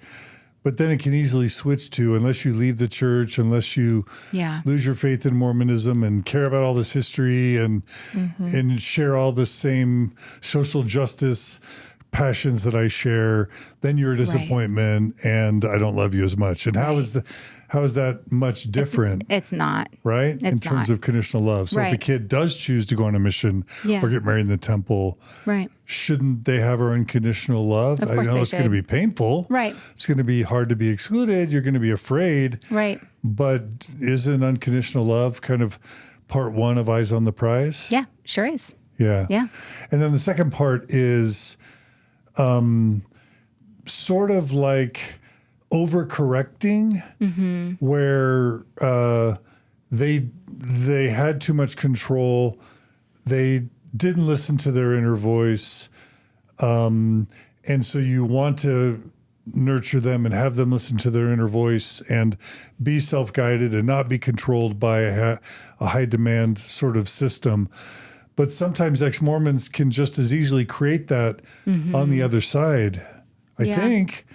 And like, instead of the church being the inner voice that, instead of the church suppressing their inner voice, sometimes ex-Mormon parents want to be their kids' the authority, and not allow their kids to develop their own inner voice. You can overcorrect. Yeah. Right? Sure. And that wouldn't be good either. Yeah. Another thing I just kind of was thinking about that I did try to do was I tried really hard to find commonalities and to express commonalities to them with their dad wherever I saw them. So if there was something that, and I can't even think of an example off the top of my head, but something like, I would just try very hard to find times to say, oh, I totally agree with your dad on that. Like, that's a really great idea. Or, you know what I mean? I tried really hard to do things like brilliant. That because I knew that they felt like it wasn't as amicable as I would have wanted it to be. And that sucks. Like, that really sucked. And I'm sure that was super hard for them. And I tried I tried very hard to keep them from seeing the parts of our relationship that were not amicable. But I imagine they still saw some of it. Like, and I really wanted them they already knew that we were on different pages with the religion stuff. And so I did try to find ways to let them know that there are things we're on the same page about. And so that was something that Probably a lot I think of is things. important. Oh, brilliant. But sometimes our brains are wired to only really focus on the differences. Yeah. So I tried really hard not to do that. Yeah. Which is amazing. Yeah. Yeah. Yeah. And I hope they felt it. Sometimes Yeah. you just don't know what they take in versus what you think you're putting out there. So Yeah. I hope they felt that. I just want to recognize, like, as you're talking about that time, it's one thing to transition away from like a high control religion. It's another thing to simultaneously be grieving the loss of, even if it's a relationship that isn't something that is nurturing to you anymore, or if it ever was, Yeah. but also like a dream life or a dream Yeah. security, like to be sort of grieving simultaneously while also working full time, having the like juggling and having as full of a life as you need to when you're Yeah. kind of single momming it, It's like trying to build a plane while flying it. It is. And Yeah. so those conversations where you're like, wow, I was, I maybe had more emotion than ideally I would have wanted in those conversations with my kids. It's sort of like, that was grief. Oh, yes. That's what that was. Oh, yeah. And where is it supposed to go? It can't Yeah. go any place at work. You don't have, Yeah. your days are stacked full. Yeah. There's no, It was grief, and So- it was triggers, and it was all kinds of things like that. Yeah, wounds. Yeah, absolutely. Yeah, so And having it like was a hard. soft nest for that too, of like, well, of course. Yeah, Well, of course it would have shown up. yeah. There. I try to give myself grace where that's concerned. Yeah. It's hard because you only have one shot at raising your kids, right? So, so that's hard. But I do really try. And another thing I did that I'm proud of is that I apologized when I needed to apologize. Oh, I love that. And I hope that they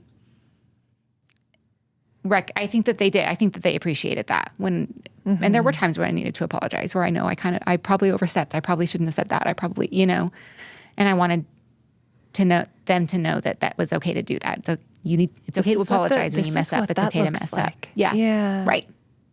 Yeah, exactly. And I was also really lucky. I had a lot of support. I mean, I'm obsessed with my parents. I can't say enough good things about them. Like, I had a lot of support with my parents. Yeah. Even in the, they would come out, they would fly from across the country regularly to help me with the boys. They were, they lived in California and we live in Texas, and they were at more Little League games and more soccer games and more basketball games than so many grandparents that even live in the area.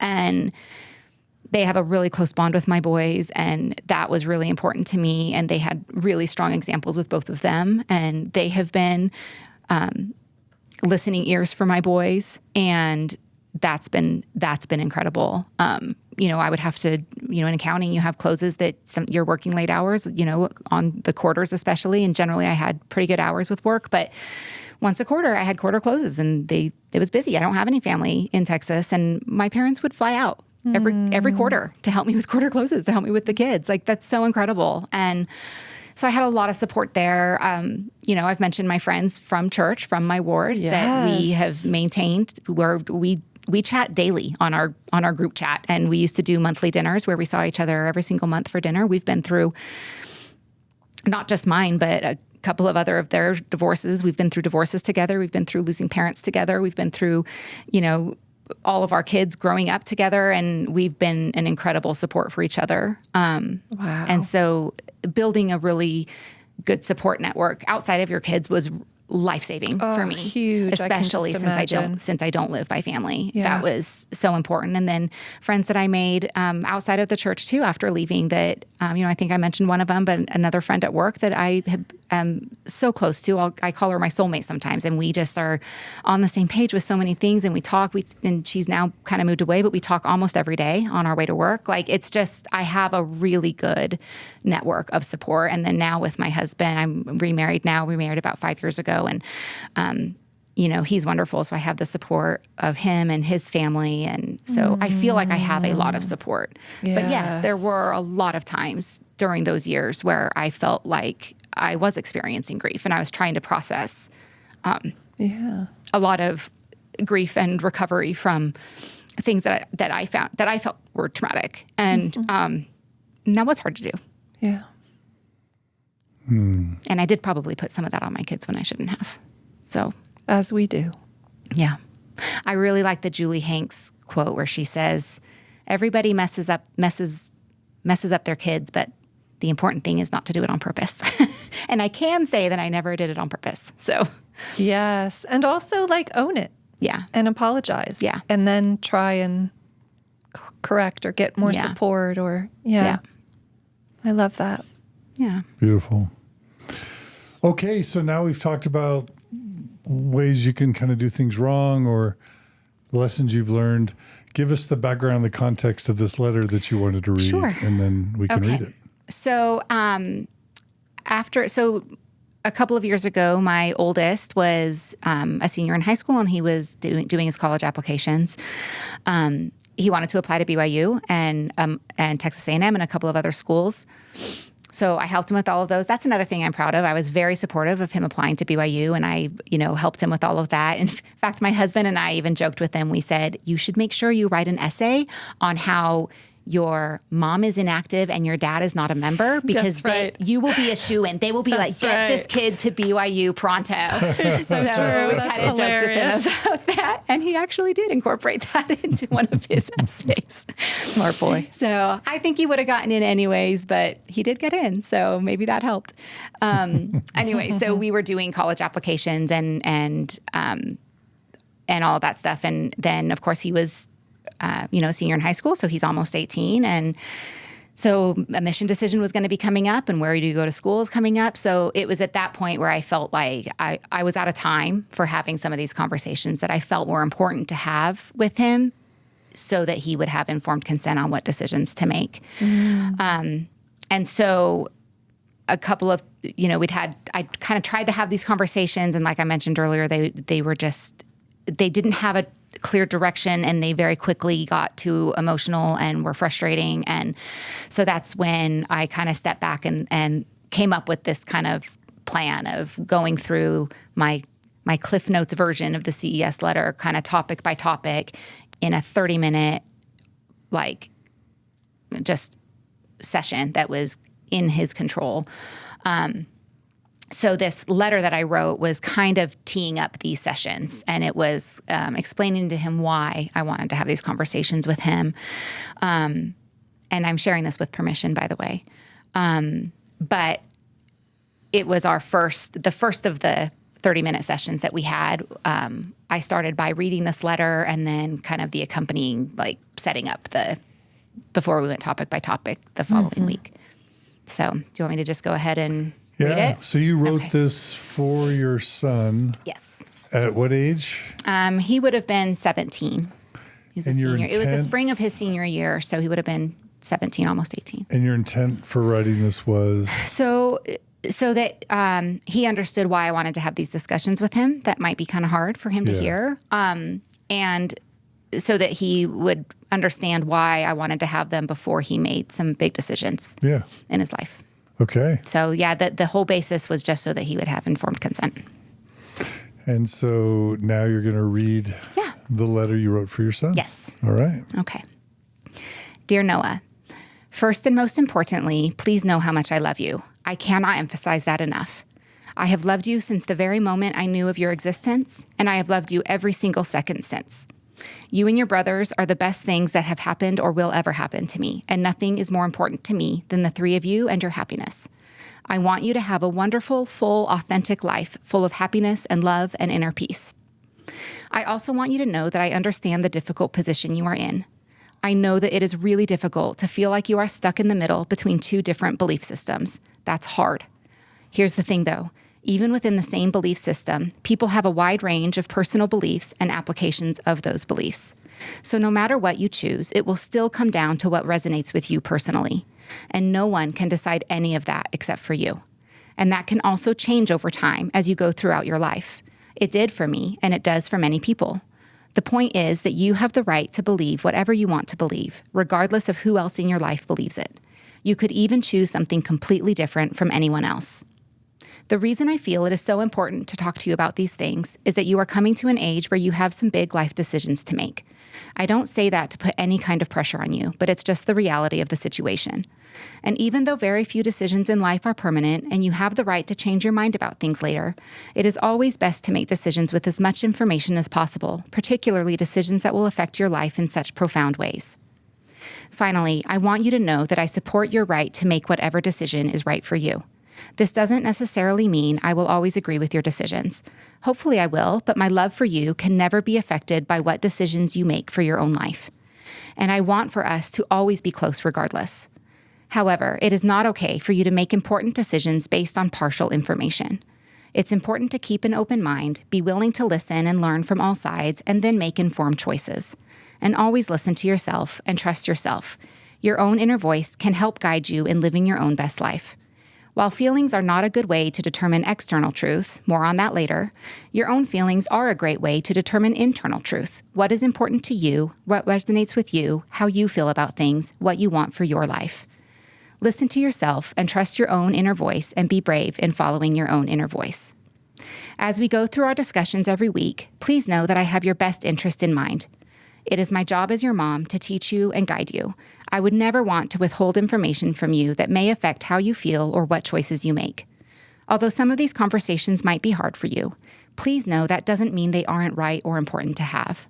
The last thing I would want is for you to find out about things later in your life and then know that I knew and didn't tell you about them. That wouldn't be fair at all. I will try my very best to make our discussions informative but not overwhelming.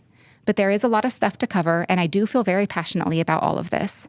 So be patient with me too, honey. I am doing my best, and I love you so much. Love, Mom.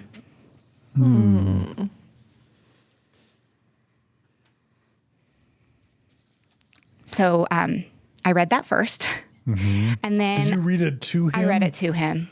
And then I gave it to him so that he could have it. But I really What's wanted... with that choice, to write it and then to read it to him? Yeah, I chose to do that because I really wanted him to hear every word.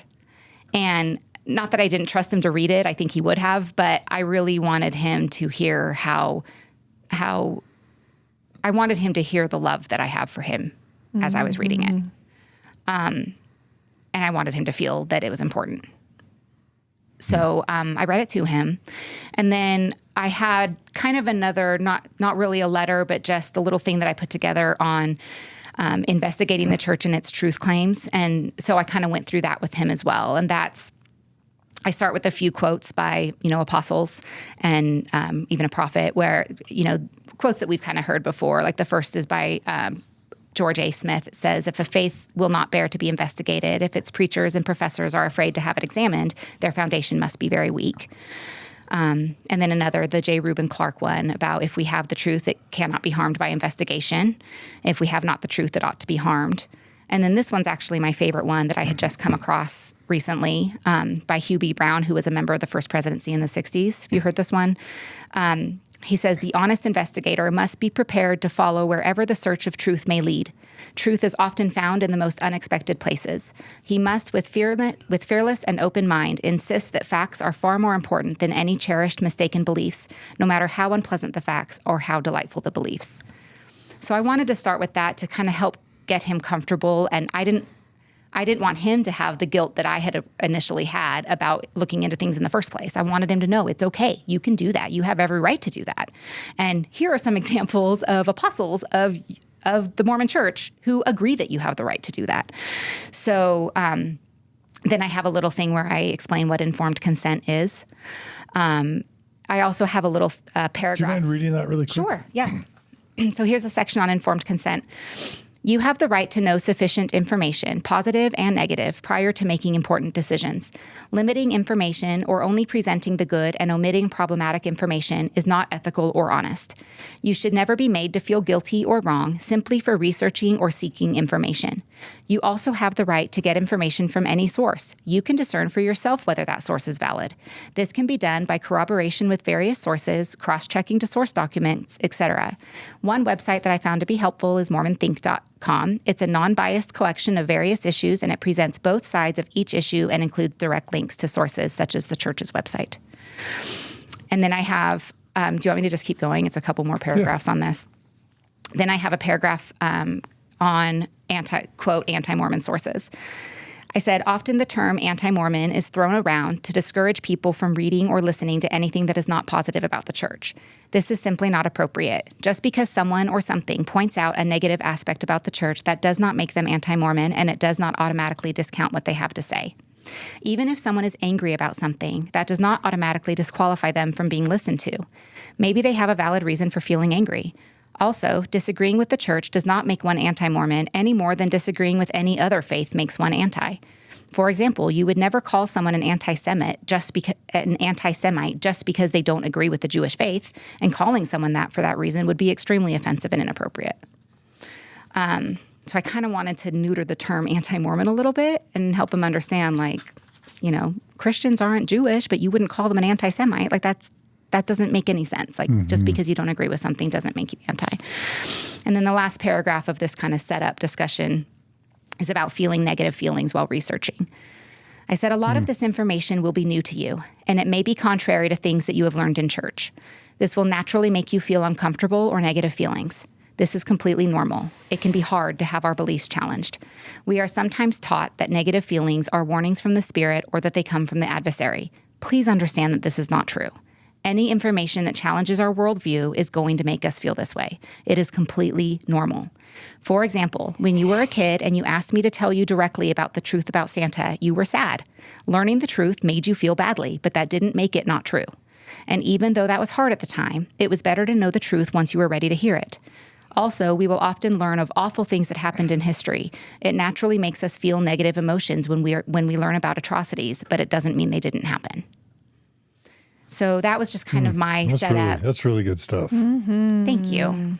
So I wanted to try to cut off some of the things that would make him feel hesitant about these conversations. Yeah. So. Yeah. There needs to be, like, in addition to this, there needs to be like children's books. Yeah.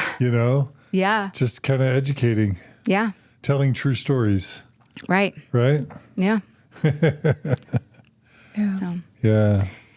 So yeah, that was the first of our 30-minute discussion, and it didn't take 30 minutes. It took 10, but I told him, like, that's a lot. I know that's kind of a lot to digest, so we're going to start next week. Like, we'll kind of let this be the only one. And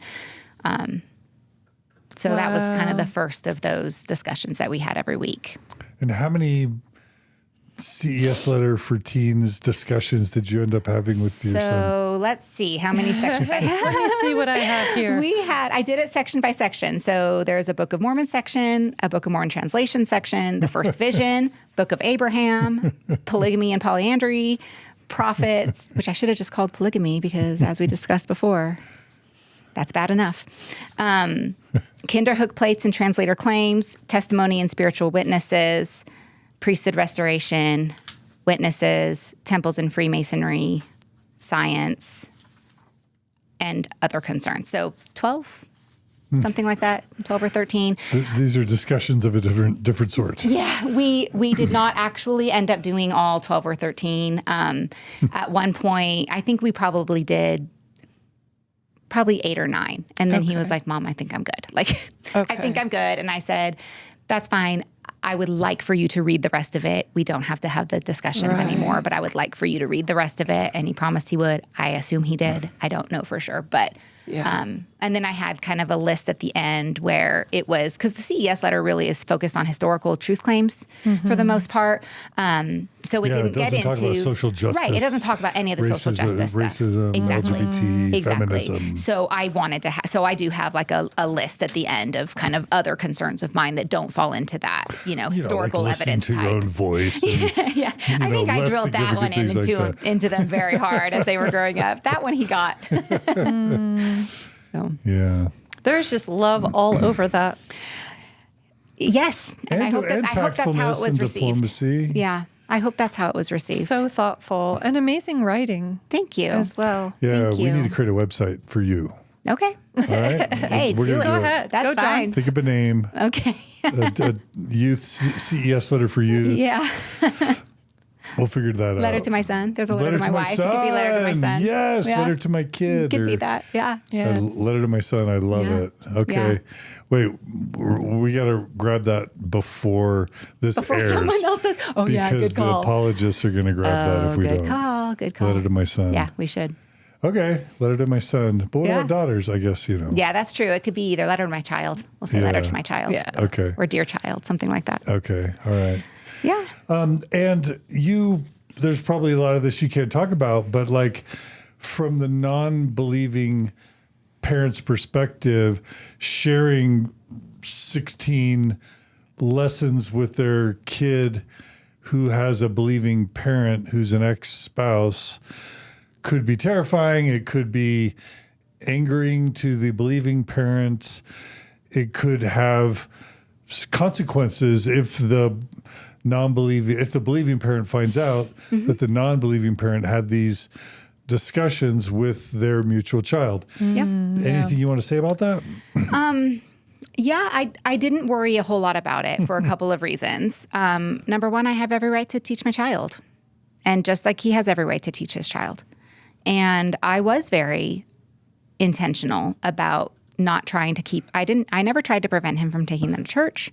I never tried to prevent any of that stuff.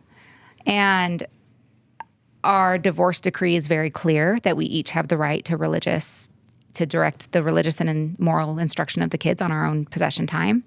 And I was not doing anything outside of that. I also don't feel like I was doing this in any kind of mean-spirited way. I feel like I kept it very respectful and all about love and informed consent. And that's how I presented it to my kids.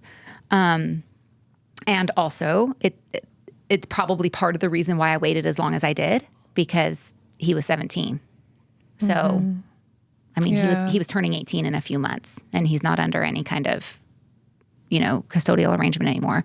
But also, we had already had that legal deposition with bishops that didn't go the way he, I think, expected it to go, where it was made very clear by the bishops, by both of them, that I wasn't doing anything that was impeding his right to teach them, but I also have the right to teach them.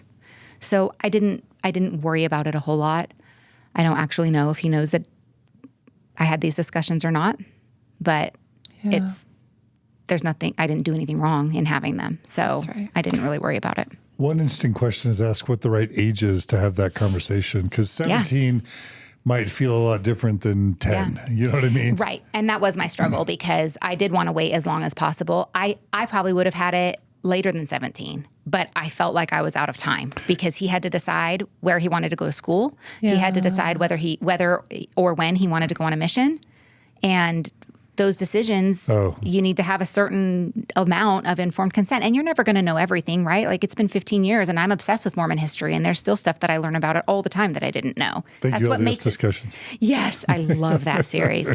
But that's what makes it so fascinating. Like, I love it.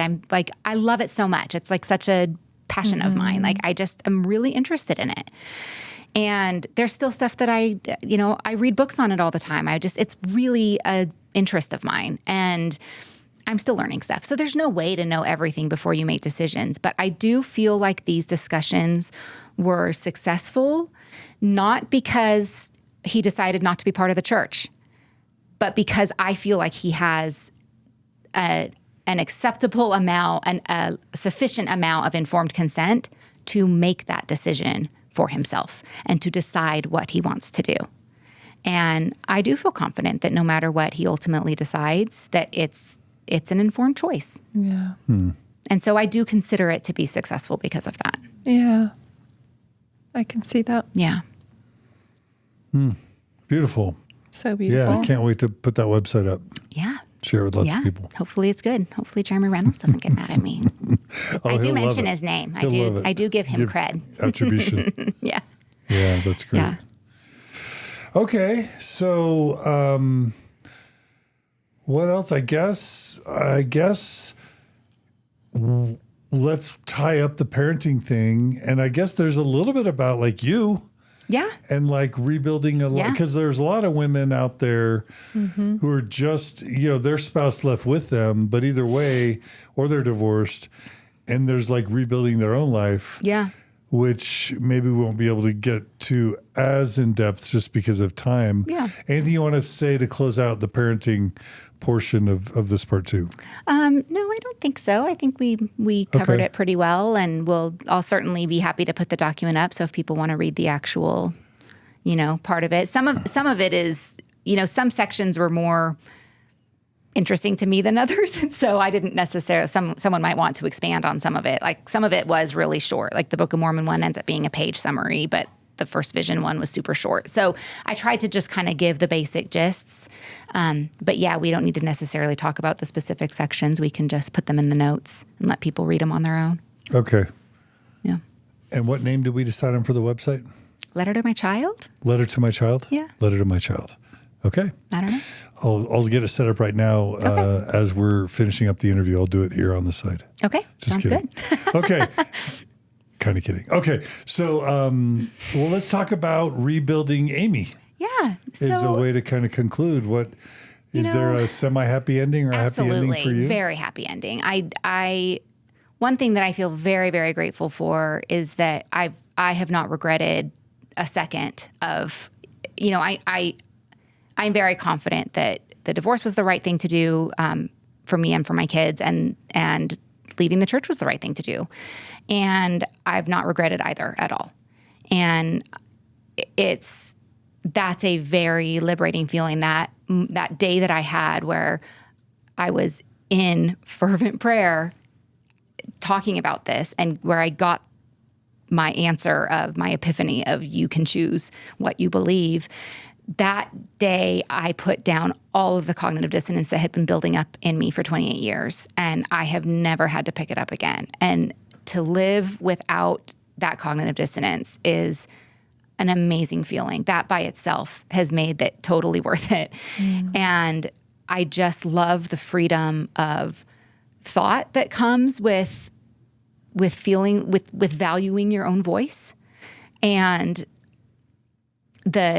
I just love being able to have discussions about it. Like a few months ago, my husband and I were at lunch, and we were talking about reincarnation, like random stuff. And I'm not even stating that I believe in reincarnation, but it was fun to be able to like talk about different ideas without having a general authority quote lobbed your way, or without, well, we know that's not true because blah, blah, blah. Like, I love that I don't have answers, and I don't feel the need to have answers.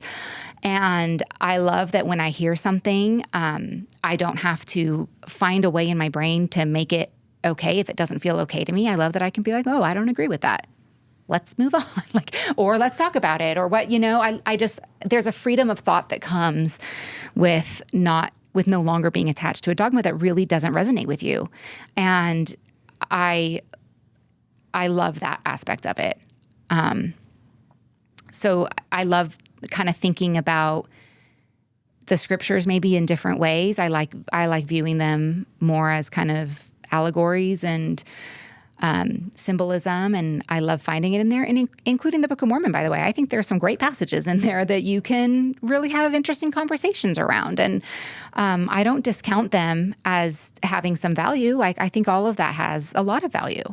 I don't think it means it has to be literally true in order to be something that you like talking about or something that resonates with you personally. And I love the freedom to feel like, yeah, I do get to pick and choose. I can do that all day long.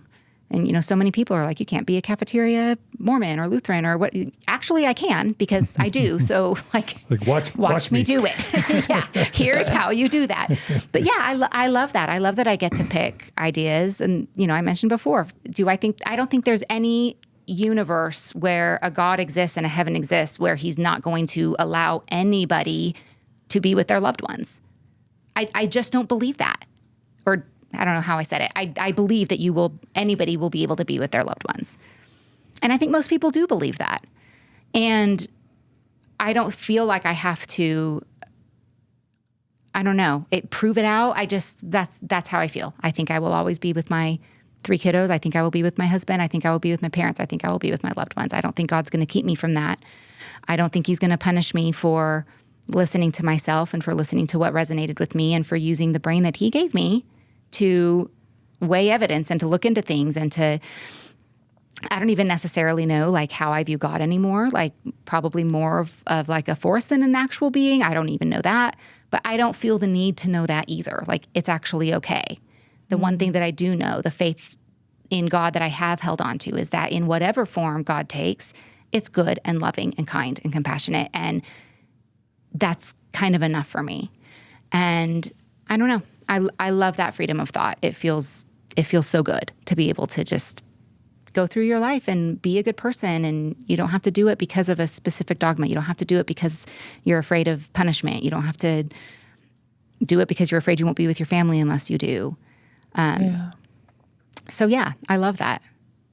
Challenges are that maybe I don't get to speak as freely with all of the people I love as I would like to. And that's a bummer.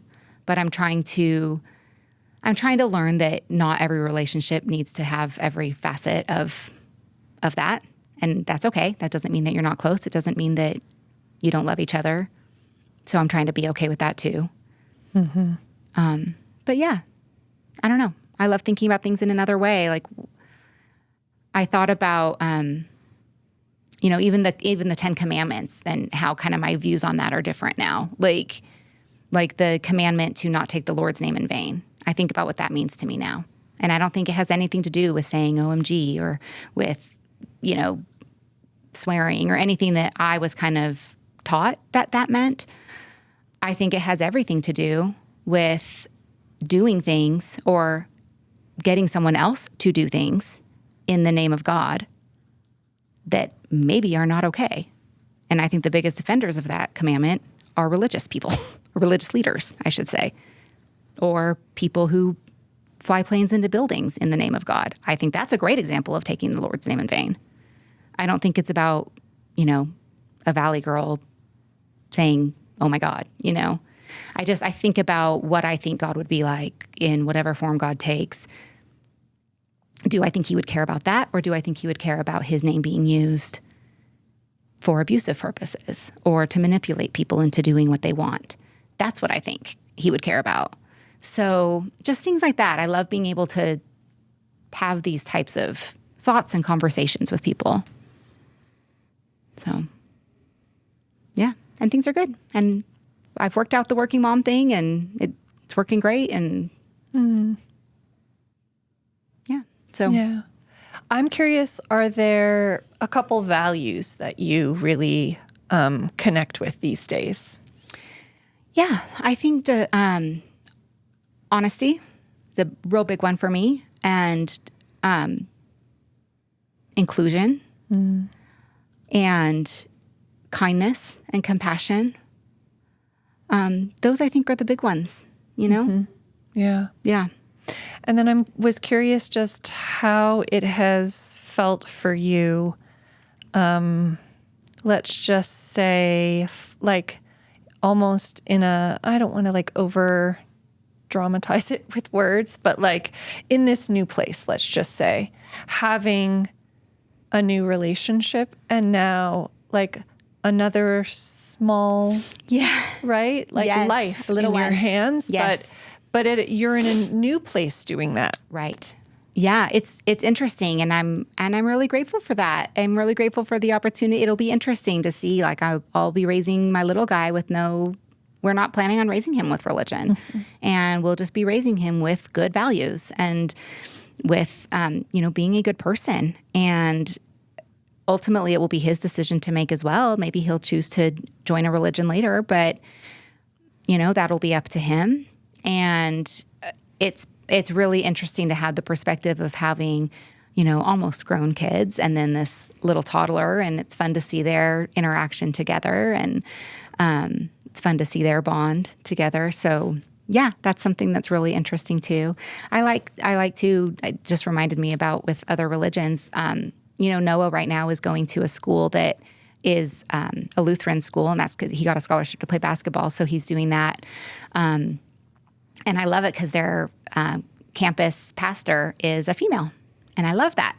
And so I love that he'll, see that and really get the benefit of that. But yeah, and this relationship I'm in now, my husband is so supportive and so loving, and we are on the same page with all of that stuff, which feels really, really nice. So we don't have that kind of tension. And yeah. For post-Mormon women or men who are thinking, how do I even approach the world of dating? Can I ever find a moral, ethical, good, kind person who wasn't raised LDS?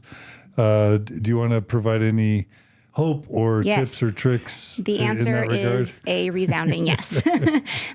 My husband is wonderful, and he was raised Methodist, but he kind of as a teenager hasn't really been religious since he was a teenager, and he is wonderful. He owns his stuff, and we work on what needs to work on. It's not like our marriage is perfect, but I trust him, and I know I can count on him, and there's both of us are willing to work on the things we need to work on, and there's a lot of accountability, and there's a lot of acknowledgement of each other's feelings, and yes, and he is such a good man. And is there such a thing as a better fit in a marriage? Absolutely. Compatibility is actually a thing, and it should actually be considered. And even this idea of a good divorce, Yeah. as messy as it can be. Yeah. I mean, there are a lot of ways that I wish I had that my divorce had gone better. Yeah, for that sure. you could have controlled maybe. Yeah. There's a lot that's just out of your control when it's, you can only control your part of things. So, but yeah, we're working on it. We're getting there. Yeah. And I think in spite of everything, we've raised 2 really great kids. Yeah. They are really, really great kids. Yes. And to be clear, maybe not good divorce referring to the process of divorce, right? Yeah. But maybe to the result of the life that you get as a result of. Yes. Post-divorce can be wonderful. Yes. Right? Like there are endings that should be. Yes. There just should be endings to things. And I think that is a very important thing to hold. Yes. With the difficulty of it, because sometimes I think we still can hold a bit of judgment. Yes, that's definitely true. And, I said this earlier too, but there's nothing I would do differently if it meant not having my Noah and Sam. And so I don't regret, what happened. And I absolutely know that it was the right thing for it to end when it did. And so, but now I wouldn't trade the beautiful boys we have out of it for anything. So, yeah. Absolutely. Yeah.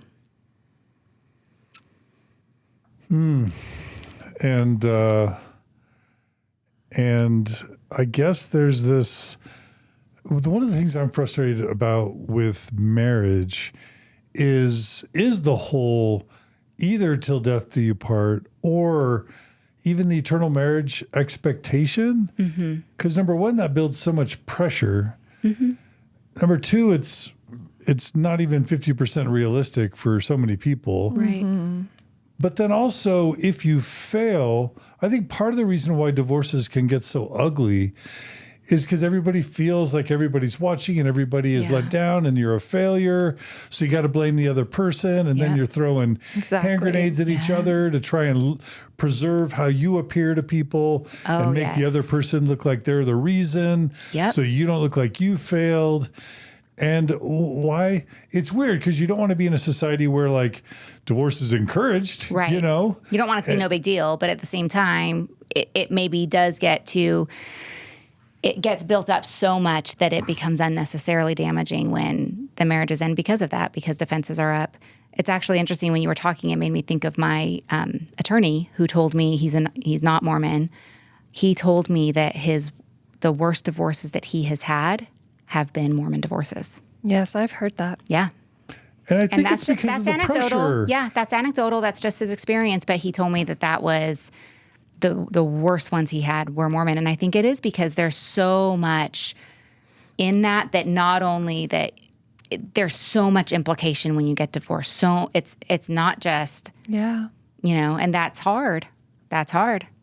Yeah. And one thing, we hear messages. One of the talks that I heard that when I was kind of starting to be on my way out that I really didn't like, what really made me uncomfortable was President Nelson, I don't think he was president at the time, I think he was the first counselor, but he gave a talk on marriage and how non-temple marriage was, he used the word inferior to other marriages. And when you are hearing, which first of all, I didn't like that, because here I was in a temple marriage that was imploding at the time. And I knew of many lovely couples who were not married in the temple who did not have inferior marriages. Their marriages were great. So I never liked that anyways. Even in my Mormon days, in my believing Mormon days, I wouldn't have liked that language. But I certainly didn't like it then. And obviously I don't like it now. I do not view my current non-Mormon, non-temple marriage as inferior in any way. But I do think that when you are hearing those messages that temple marriages are superior, they are better than all the other ones, it does create so much pressure especially for when they don't work out. And it does create all these heightened feelings that, can make it a lot worse than it needs to be. Yeah. So somehow we've got to just find a way to destigmatize divorce. Oh, yeah. And I say think so. marriages can be very useful, especially if there's kids involved, and lots of marriages or multiple marriages can be beneficial, not at the same time. Not at the same time, but to allow you to find the right fit, Right. Yeah. or wait, or just freaking wait, till you're in your 30s or 40s. And also maybe you don't want to get married. Yeah. Like there And are maybe a it's lot of okay not to get married at also all. a valid option, for sure. Yeah. For sure. Yeah. Yeah, because what's wrong with giving it a good X number of years, and then if it's not working out, saying, hey, let's part as the best friends or the best relationship that we can, and we still share these kids. And Yeah, that's what I was trying to get at, messily. No, you're when I great. asked about the good divorce, or because I do think because the stakes are so high, because the judgment, of the stigma, I think it can take a lot of courage to be able to say, hey, I think this may not be working. And now an act of love might be to just acknowledge that fact and to let each other go. Right. Absolutely. And that's not to say, to your earlier point, that we want to be flippant about marriage either. Of course not. And of course it does take commitment, and it's not always going to be easy, and you're going to have hard times, but it's not, when it's more than just not making it through when it's more than a rough patch, and it's clear that it is actually harmful to stay together, then it doesn't need to be this crazy, horrible thing. Yeah. Yeah. Yeah. Beautiful. Yeah. And I guess I want to end by saying you give the impression that there's a healthy, happy life for you and for your children after a Mormon divorce. Yes, there absolutely is. Absolutely. Yep. That's a good way to sum it up. And you're bearing your testimony to that in that regard. Yes, there is life afterwards, and there's good life afterwards. Absolutely. Yeah. Well, this has been lovely. Margie, yes or no? Agree or disagree? Yeah, I'm so grateful I was here. Yeah. Amy Lloyd, thank you so much. Thank you. I really appreciate the opportunity. And because I have ADHD at some level, I've created the website lettertomychild.net. It is currently live. I've given you the login. Okay. And you'll be able to start building it, and it'll be ready by the time this episode comes out. Okay. I'll have to learn how to do any of that. Whatever that means. Thank you so much. I do not know what that means, but okay. But when you are tempted to email and say, where is her letter and where is the CS letter for teens, go to lettertomychild.net. And maybe we offer Amy some support to have that going. Oh, okay. We'll so that Amy, with all of Amy's free time, to start book designing. She said, how do I be a part of what y'all are doing? I would be honored to be a part of things. I'm here for it. That's good. It's good. I just might need a little help directionally. Strap in, Amy Lloyd. You have to be careful what you ask for. Exactly. I'm learning that. With the Delins, be careful what you ask for. Yeah. No, thanks for a lovely. I hope to meet your kids someday, and I want to hear I want to hear how their paths and journeys end. Okay. And I will please keep you stay in touch. posted. And thank you so much. If I people will. want to reach out to you, Yeah. do you want to give them away? Yeah, they can Okay. email me. My email is Amy Lloyd 123. It's LLOYD and AMY for Amy. Amy Lloyd 123 at Gmail. Feel free to reach out. All right. Beautiful. Well, thanks so much, Margie, for being a part of this episode. It's always lovely to have you. Yeah, It's my never pleasure. as good without you. Thanks. Thank you. Yeah. And thanks to everyone for joining us today on Mormon Stories.